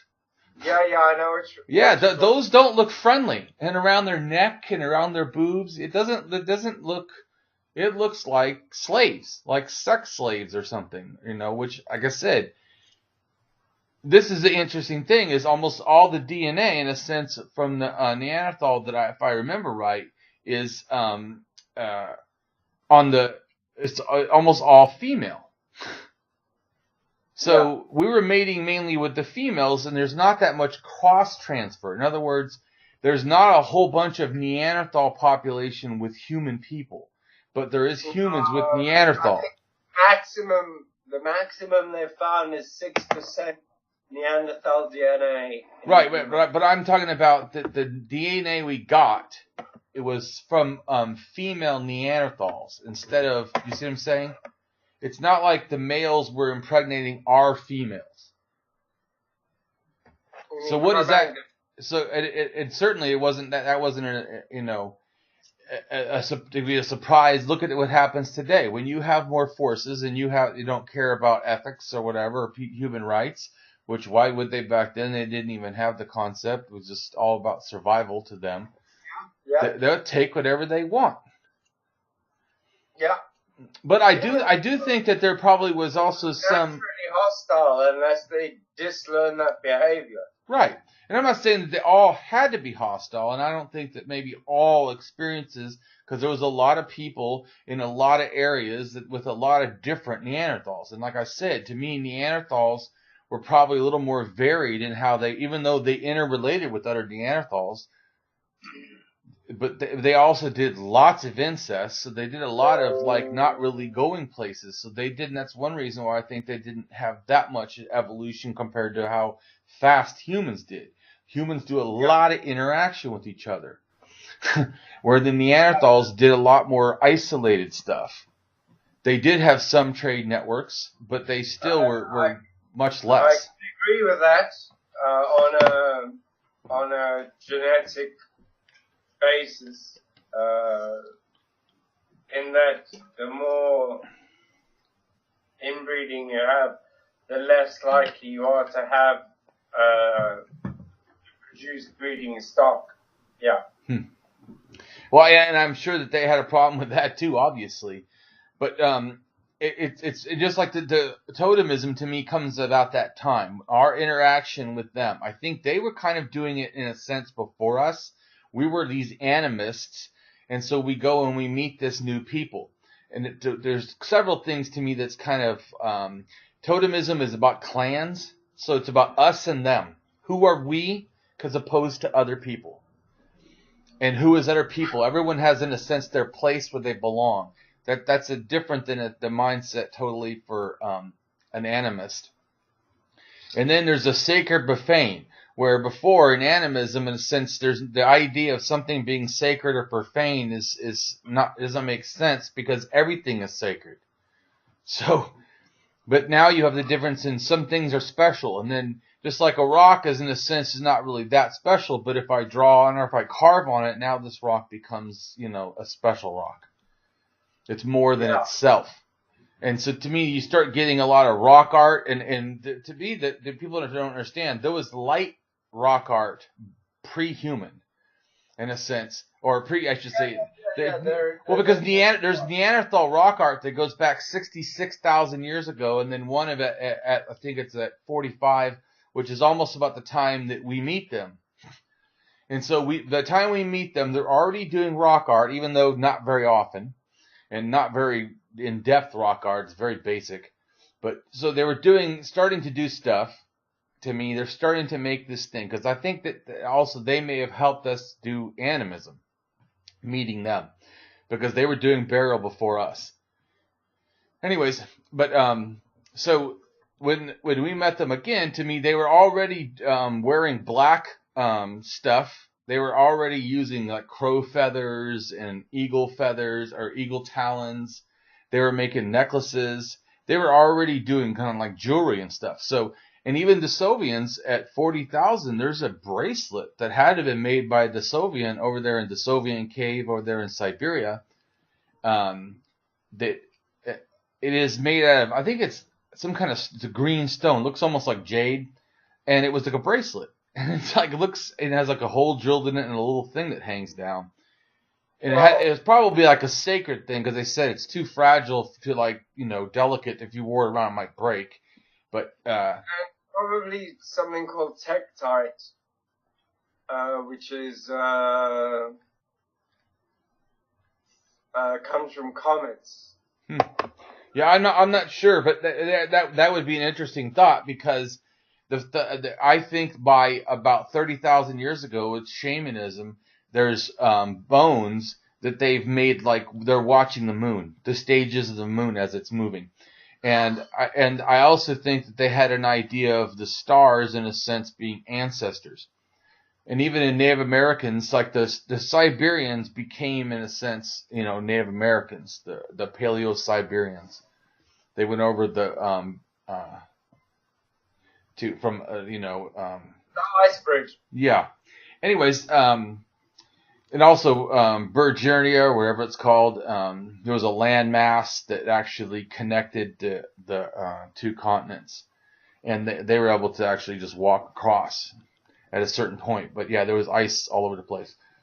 But have you ever tracked the spatial or genetic similarities? I've definitely done genetics and figured out a lot of genetics, because the genetics is one of the greatest ways to help prove stuff. Just even like animals. The Siberians are the ones that domesticated the dog. This is 36,000 years ago. And they saw dogs as sacred. They took the dogs, the wolf, in a sense, it's like a wolf dog. They pierced their tooth with like a little jewel, and put red ochre and did stuff. They're like buried them in a sacred way. And to me, that already shows that, there's a real connection in a sense. But that in a sense, that shamanism kind of idea still goes back to animism. The belief that things have spirits. The dog has a spirit. Yeah. Well, the word human comes from to bury. Inhumane, or inhume, or exhume. That's the word, yeah. Take a body out of the earth. Right, yeah. Human just means those who bury their dead, basically. Yeah. Well, to me, there's like three main ways that people did it really a long time ago. They would do burial, and then two forms of sky burial, to me. And sky burial could be done, to me, in two different kind of ways. One is that you let birds take the body. Yeah. They either they do it on a high rock, or they put them on posts, like, up in the air, so the birds can get to them. And because they consider the birds to actually be taking them up to heaven or whatever. Yeah. They fly out. Right. And or cremation. Cremation's also, to me, a form of sky burial, and the fact that when the body's burned. Sure. An open cremation, like in India, correct, or that still exists in India. I mean, they burn a man who's died. They make a raft out of wood and accelerant. Right. And they push it out into the Ganges and set fire to it. But I'm just saying but that belief is very old. Yeah, like I guess actually I'm a bit of an expert on Indian culture because of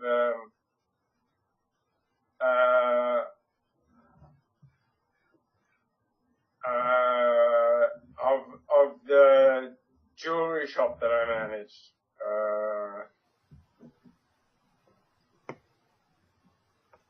Sorry, I just got a text I have to answer.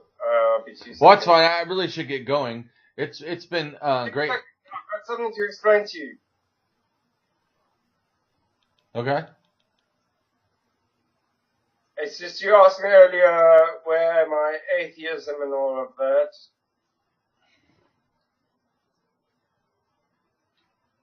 Okay. And sorry, I'm texting at the same time, which makes it difficult, but I have nearly finished. I just need to find the V on this fucking French phone. V-I-E.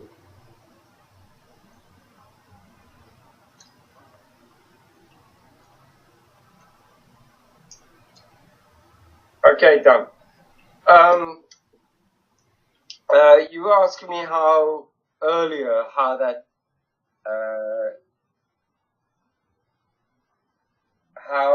that tied into my atheism. Yeah. There was a point where I realized I didn't know enough about ancient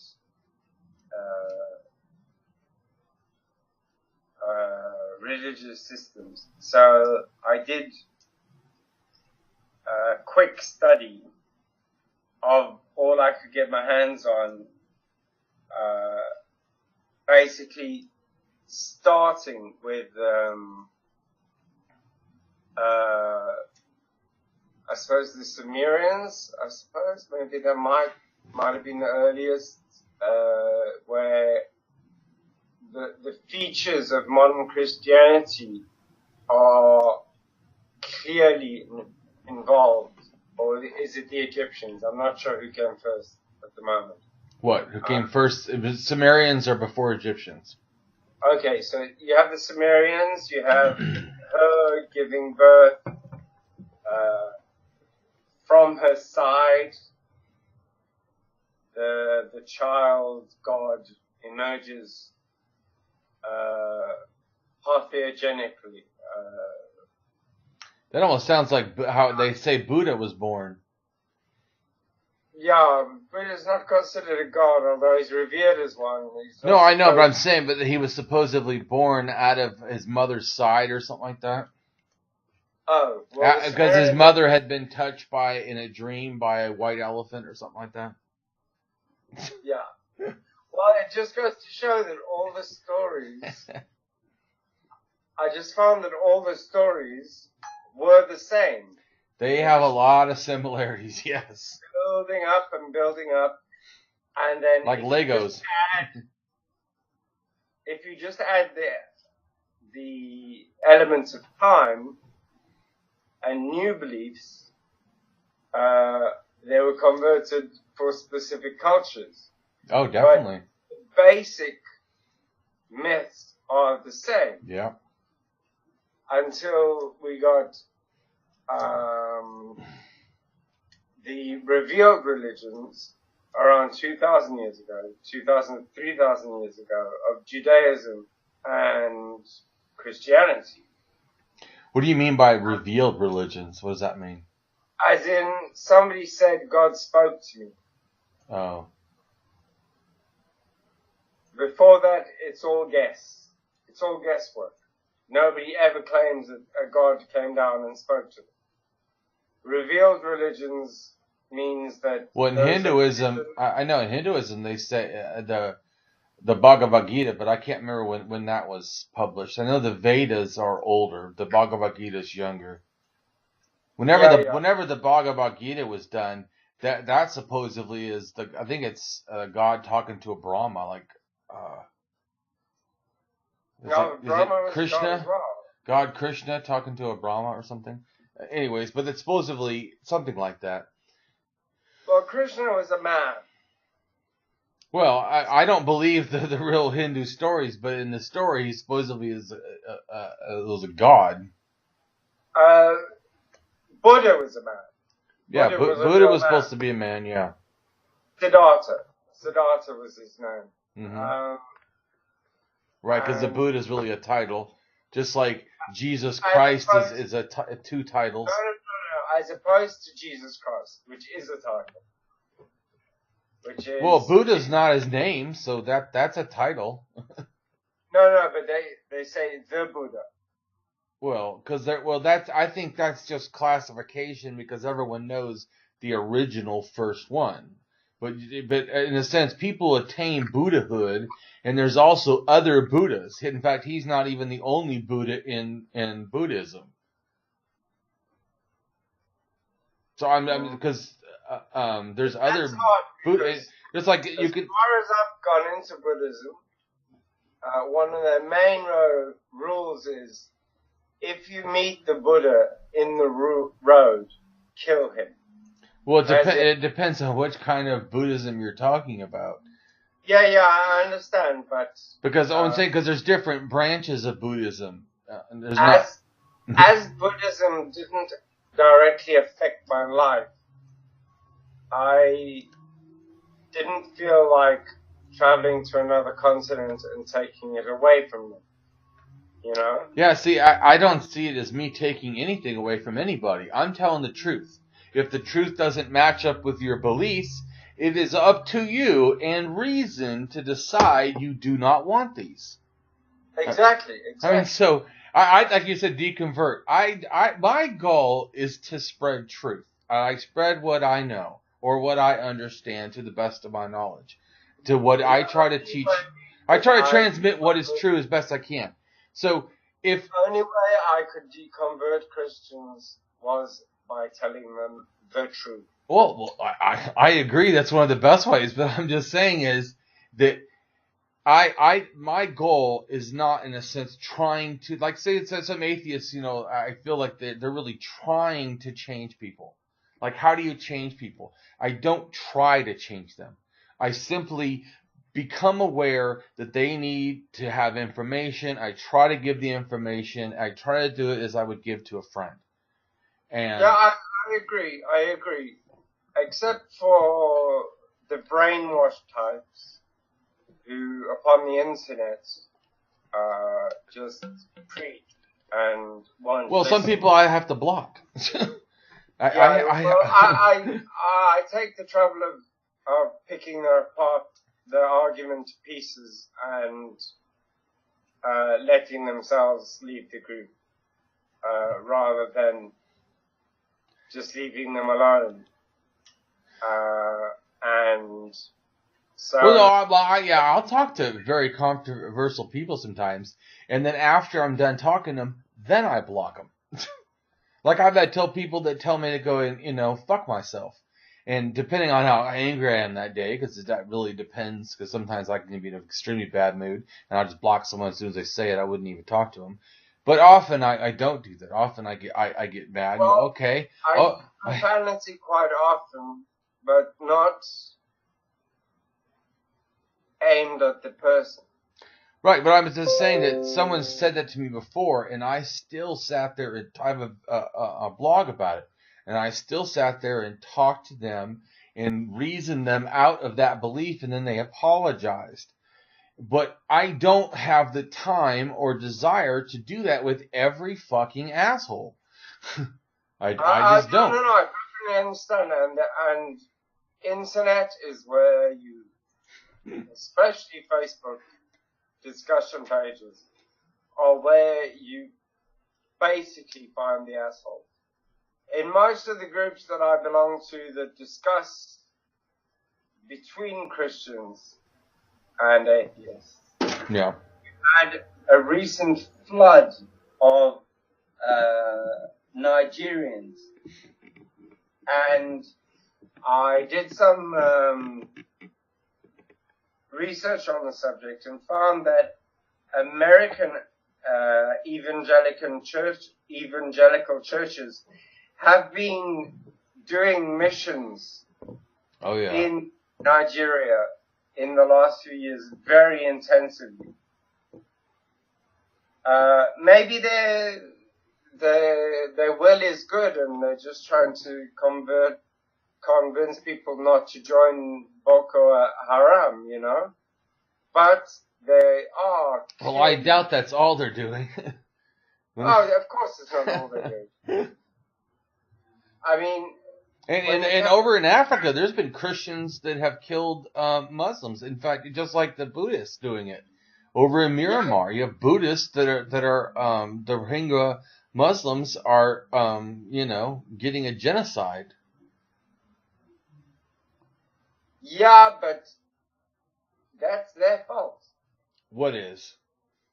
Having a genocide happen? The genocide perpetrated upon them is because they're trying to convert the Buddhists to Islam, and the Buddhists don't want it. So hold on. So genocide is okay? Is that what you're saying? No. Oh, okay. But I'm saying... Well, you say it's their fault. I don't think the genocide is... I don't care. Look, think of it this way. Like you said, the crazy fundy Christians, right? They're out there in the corner. They're making a nuisance. Can I go kill them? They're certainly a nuisance. They're trying to... No. The answer is to me, the Rohingya Muslims are being genocided unjustly. Do they have the right to be fanatical? Sure, as long as you keep it to yourself, and the fact that you don't force people, like they're not kidnapping or killing people. The problem. What I'm saying is, they're going out constantly trying to convert these Buddhists to Islam. Yeah. Buddhists have said no, The Rohingya Muslims have continued, and the Buddhists have reacted with violence. So, but how should it be handled is if they are causing a nuisance, then you arrest the person that is making the nuisance, not the entire family being killed, not anybody being killed at all. You deal with the actual person. I agree, but we are talking about... Well, no, but we don't agree because you said they brought it on themselves. Wrong. That I don't agree. So we are not agreeing on that point. How did they bring it on themselves? They didn't. How did it come upon them then? Because of bigotry. That is how. It is that simple. How did the apartheid happen? Bigotry. It is that simple. You can say it's economics. You can say that it had to do with fear. Pure bigotry. It's bigotry. Pure yes. Racial hatred. It is no difference when it comes to religion. And look, here's the issue to me. Every country that has its religion and power, that religion that has the power to do stuff like that. It's no different. You make the majority country Jainism. Somebody's going to get persecuted. Look like the Hindus killing people because they eat cows. I mean, they're up in I think it's northern eastern India. I think it's. But so I'm not saying Jains will kill people. All I'm saying is when a religion has the power, it uses that power for its own ends, which would mean they would somehow make people that don't treat Jains a certain way or don't do this. I'm just saying every religion that gets power abuses that power. Every religion generally has a thing that their children are theirs to indoctrinate as they so please until the child leaves the home. Agreed. And they shouldn't be that way. Because this is what I think is odd, especially like in America. Supposedly you have religious freedom, but that religious freedom somehow gives parents the right to somehow subvert the rights of the child. And which is interesting because there's certain things that we consider abuse, but somehow forcing this thing in a country that supposedly has religious freedom, no child is offered the same freedom. And how are they not offered intellectual freedom? Apart from Iceland. I mean, so to me, this is what they go. Well, we have the right to teach culture. Okay, don't teach that it's real. Don't teach that gods are real. I mean, and if you do, and the kid doesn't want to, leave the kid the hell alone.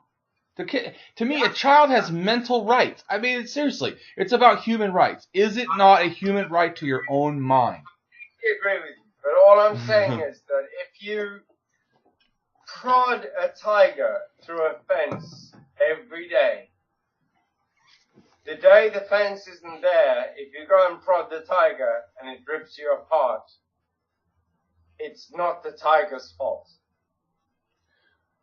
And like I said, if the given person gets arrested because they're annoying people or they're causing a nuisance, like there's a guy from Canada, right? I wanted to debate him or take him on because I was mad that he is like one of the, in a sense, worst Christians in Canada. And he went in front of their like parade for the Stampede and started holding Christian stuff and actually got arrested for it.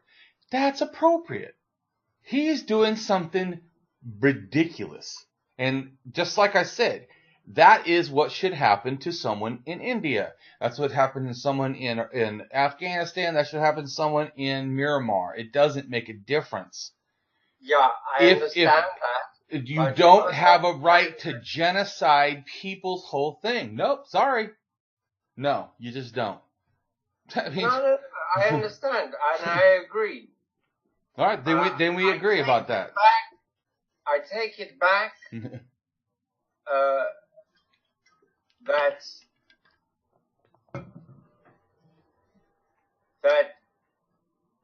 that they did not earn it. No one earns genocide. They did not have the right to do what they did. No. No, so I agree that no one has a right to try to force religion on me. But I think that the punishment for that is that, like that guy in Canada that went in, Canada's a pretty open country, went in front of Canada thing and tried to, subvert their fair for his Christian beliefs. And he got arrested. And that is what you should do. The actual person that does any crime should be punished relative to the crime. Yes, but you must understand that, like, me, you, Canada, are reasonable on a generational basis at the top of the chain. Okay? You take the case with those Buddhists and the Rohingyas, and you're going back like up to 150 years in thinking. You know what I mean? Well, yes, because that's why I think it's even more. Same amount of time. But so just think of this, right? You're talking about that they're not, in a sense, evolved culturally, just like in Afghanistan. That they think that women shouldn't be able to show their face and have to wear bags over their heads. That's bullshit. It is bullshit, and I'm just so. But that's why, to me, yes, they're doing something wrong, and it's more than important for us to speak out and say it is wrong. To not allow that kind of thinking to go. So that's all. Well, I was saying that it's an important thing to make sure. And I know it's easy. Trust me, that people frustrate me all the time. But I try to remember, don't allow my anger to become an unethical behavior. So, I just don't get angry. Well, I can't say that. I get angry as fuck.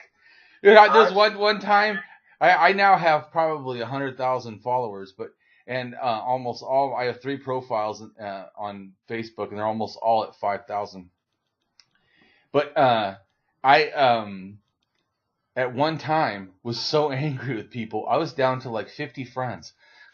And I was thinking about getting out of Facebook because that people just made me so damn angry. So yeah. I went through a period myself where I was equally guilty of that. But I also soon saw that the better way to deal with it was to poke holes in their arguments until they left me alone. Yeah. They gave up because they knew they'd lost. No, I do that sometimes with people. But some people they just make me too angry, and some subjects sometimes, just depending on what it is, it makes me too angry, and it's not worth it. They're not worth it to how I feel. I understand that, and my solution for that is that if somebody is throwing shit in my face right now, and it's making me angry, I log off, I go watch something on Netflix. Yeah. And when I've calmed down, I go back and I answer rationally. Yeah. No, calming down is important. I agree.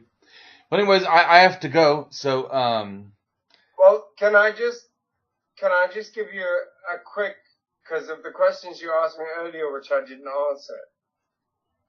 I'll just give you a quick rundown of my atheism and where it is now. Okay? Okay, so I went and learned about all the older religions, which led to the modern religions of today, which are the Abrahamic or revealed religions. And when I saw all the similarities, I realized that there was nothing but natural human cognitive bias that pushed them forward, and no other reason. And then, when the Roman Catholic Church got involved, it became a question of monetization and world conquering. They not only accepted Christ, but they also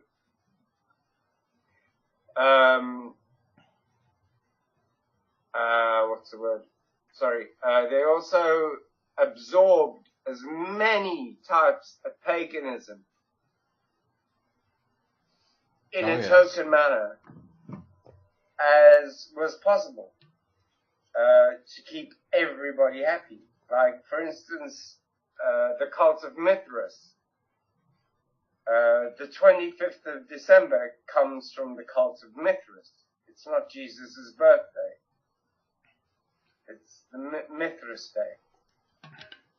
And I even want to go on a limb and say that they called it Christmas because it sounds so much like Mithras. You know? So after I learned that, I went online, I argued my points, and then recently, atheists have tried to attack,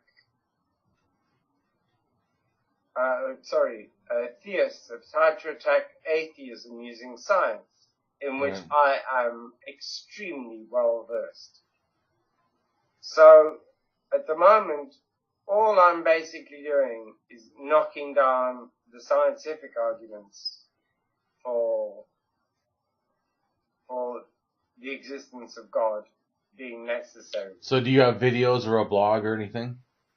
No. I keep it mano a mano, you know, but I am perfectly willing to work out and do a video with you, which you can do as you will. It's just like, I can answer all the scientific questions.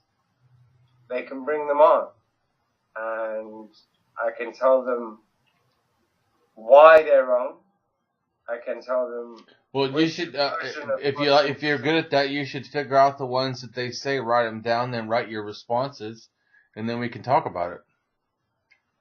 Well, it's all somewhere in my newsfeed. It's all somewhere on the groups. I mean, I can look them up and screenshot them. Yeah. I can also take any new argument and dismantle it and dismiss it. Right. As far as this new attack on atheism via the lens of science is concerned. Right. I've already managed to do all I needed to do as far as disprove theism via a historical background. The only thing I'm still doing is fielding questions that are scientific and destroying those arguments. That's where I'm at right now. And I feel once all the arguments have been thrown and all the arguments have been cancelled, I can write up my theory and publish it. Cool. And if it sells, I can disprove God. Basically, my theory is man created God, not the other way around. Yeah, one of the first Greek atheists says about the same thing. And it says that man creates God in his own image. He said if the bulls and the lions and the horses could make gods, they would look like bulls, like lions, like horses. We make gods that resemble who we are. Yeah. But they made the mistake of anthropomorphizing God to the extent.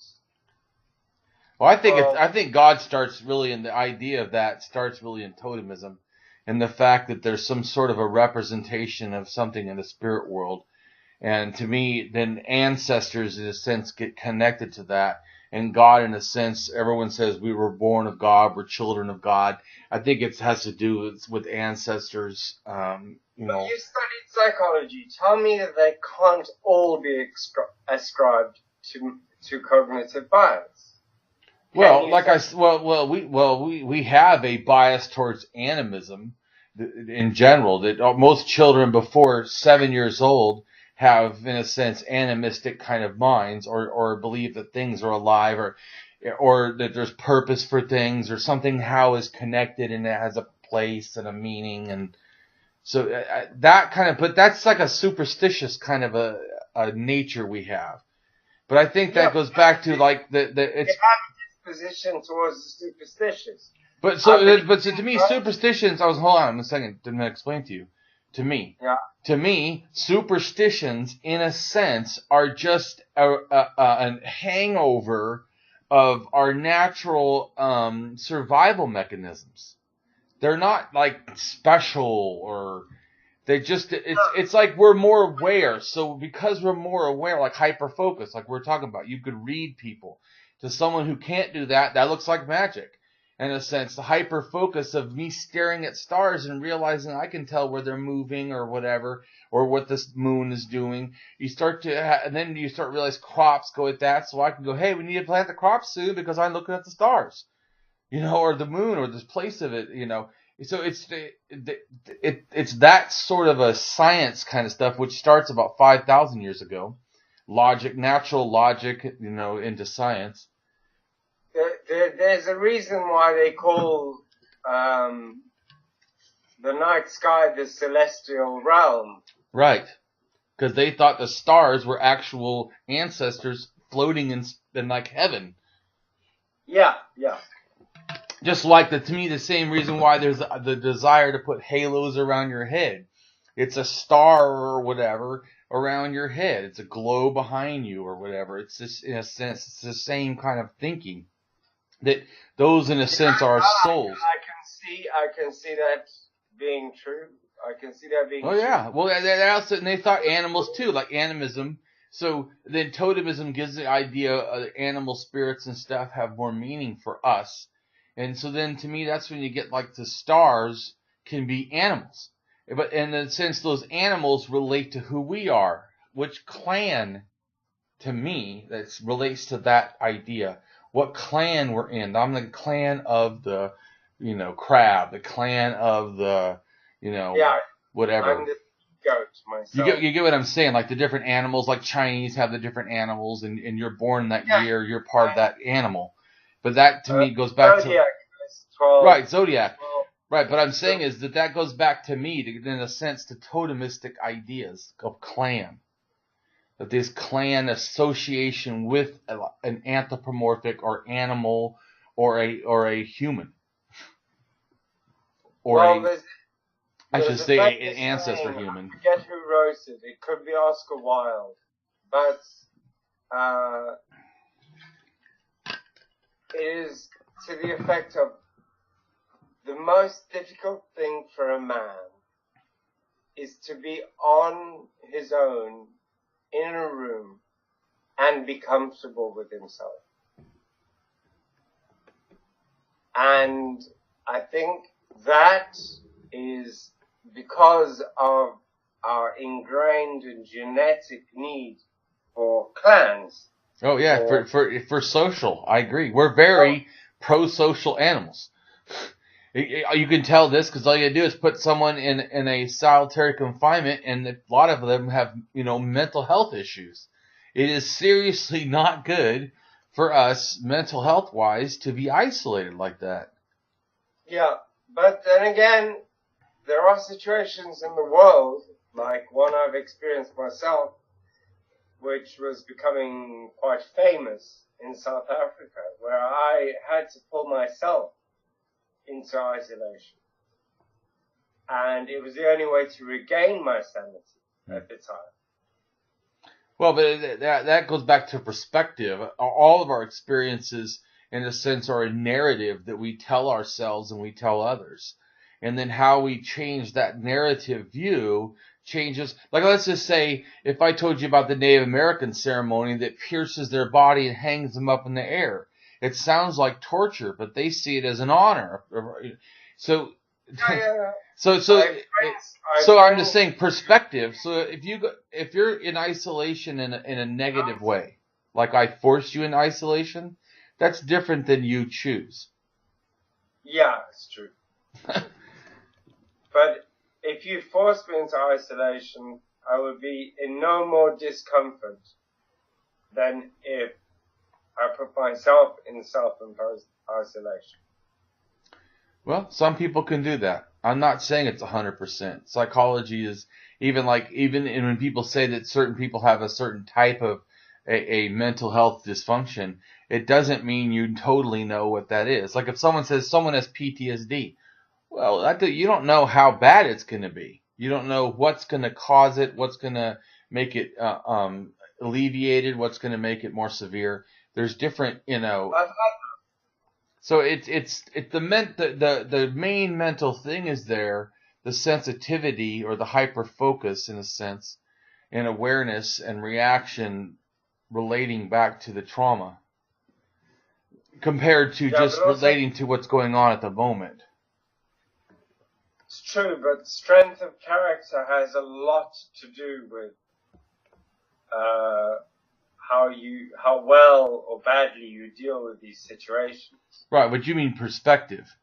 Character to me is more like honor or something like that, but that has to do with. I agree. Strength of character. So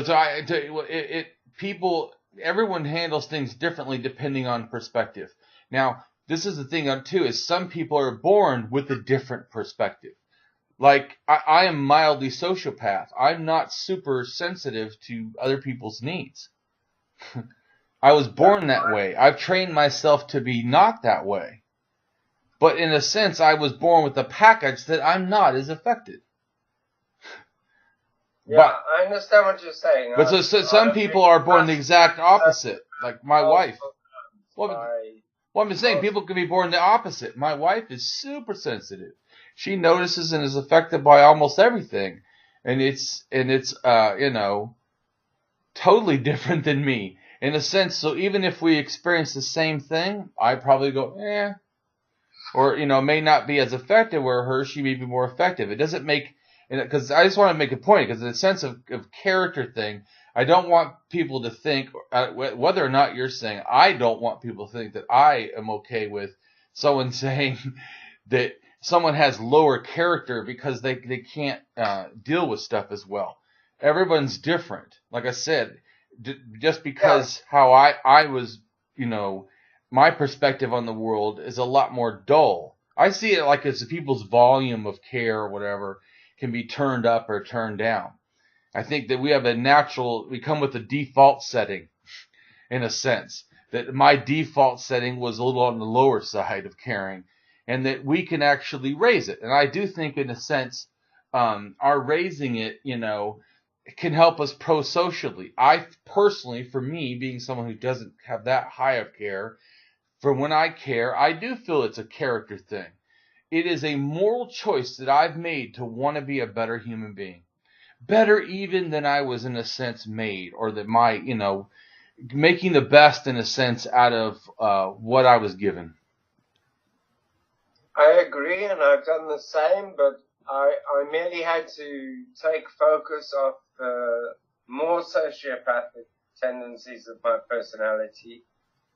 Yes, exactly. Focus on the one thing that precludes me from being a sociopath or a psychopath, which is my empathy. My empathy is almost the strongest thing I feel. Right, but there's like three kinds of empathy, sort of, but there's two main kinds. One is called emotional empathy, one's called cognitive empathy. Emotional empathy is I feel it without even have to think about it, and I just like immediate reaction. Like I see someone walk into a wall, I might go, oh, and I feel for them in a sense. I didn't have to think about that. Yeah. That was completely, actually, I couldn't even stop doing it. It happened without my control, without my knowledge almost. But somebody walk into a wall, I'd probably laugh. Well, but see, then that's more sociopath behavior. You didn't have emotional empathy. That's what that means. You didn't have that emotional response to somebody. Yeah, and so another thing, but somebody was about to be bullied.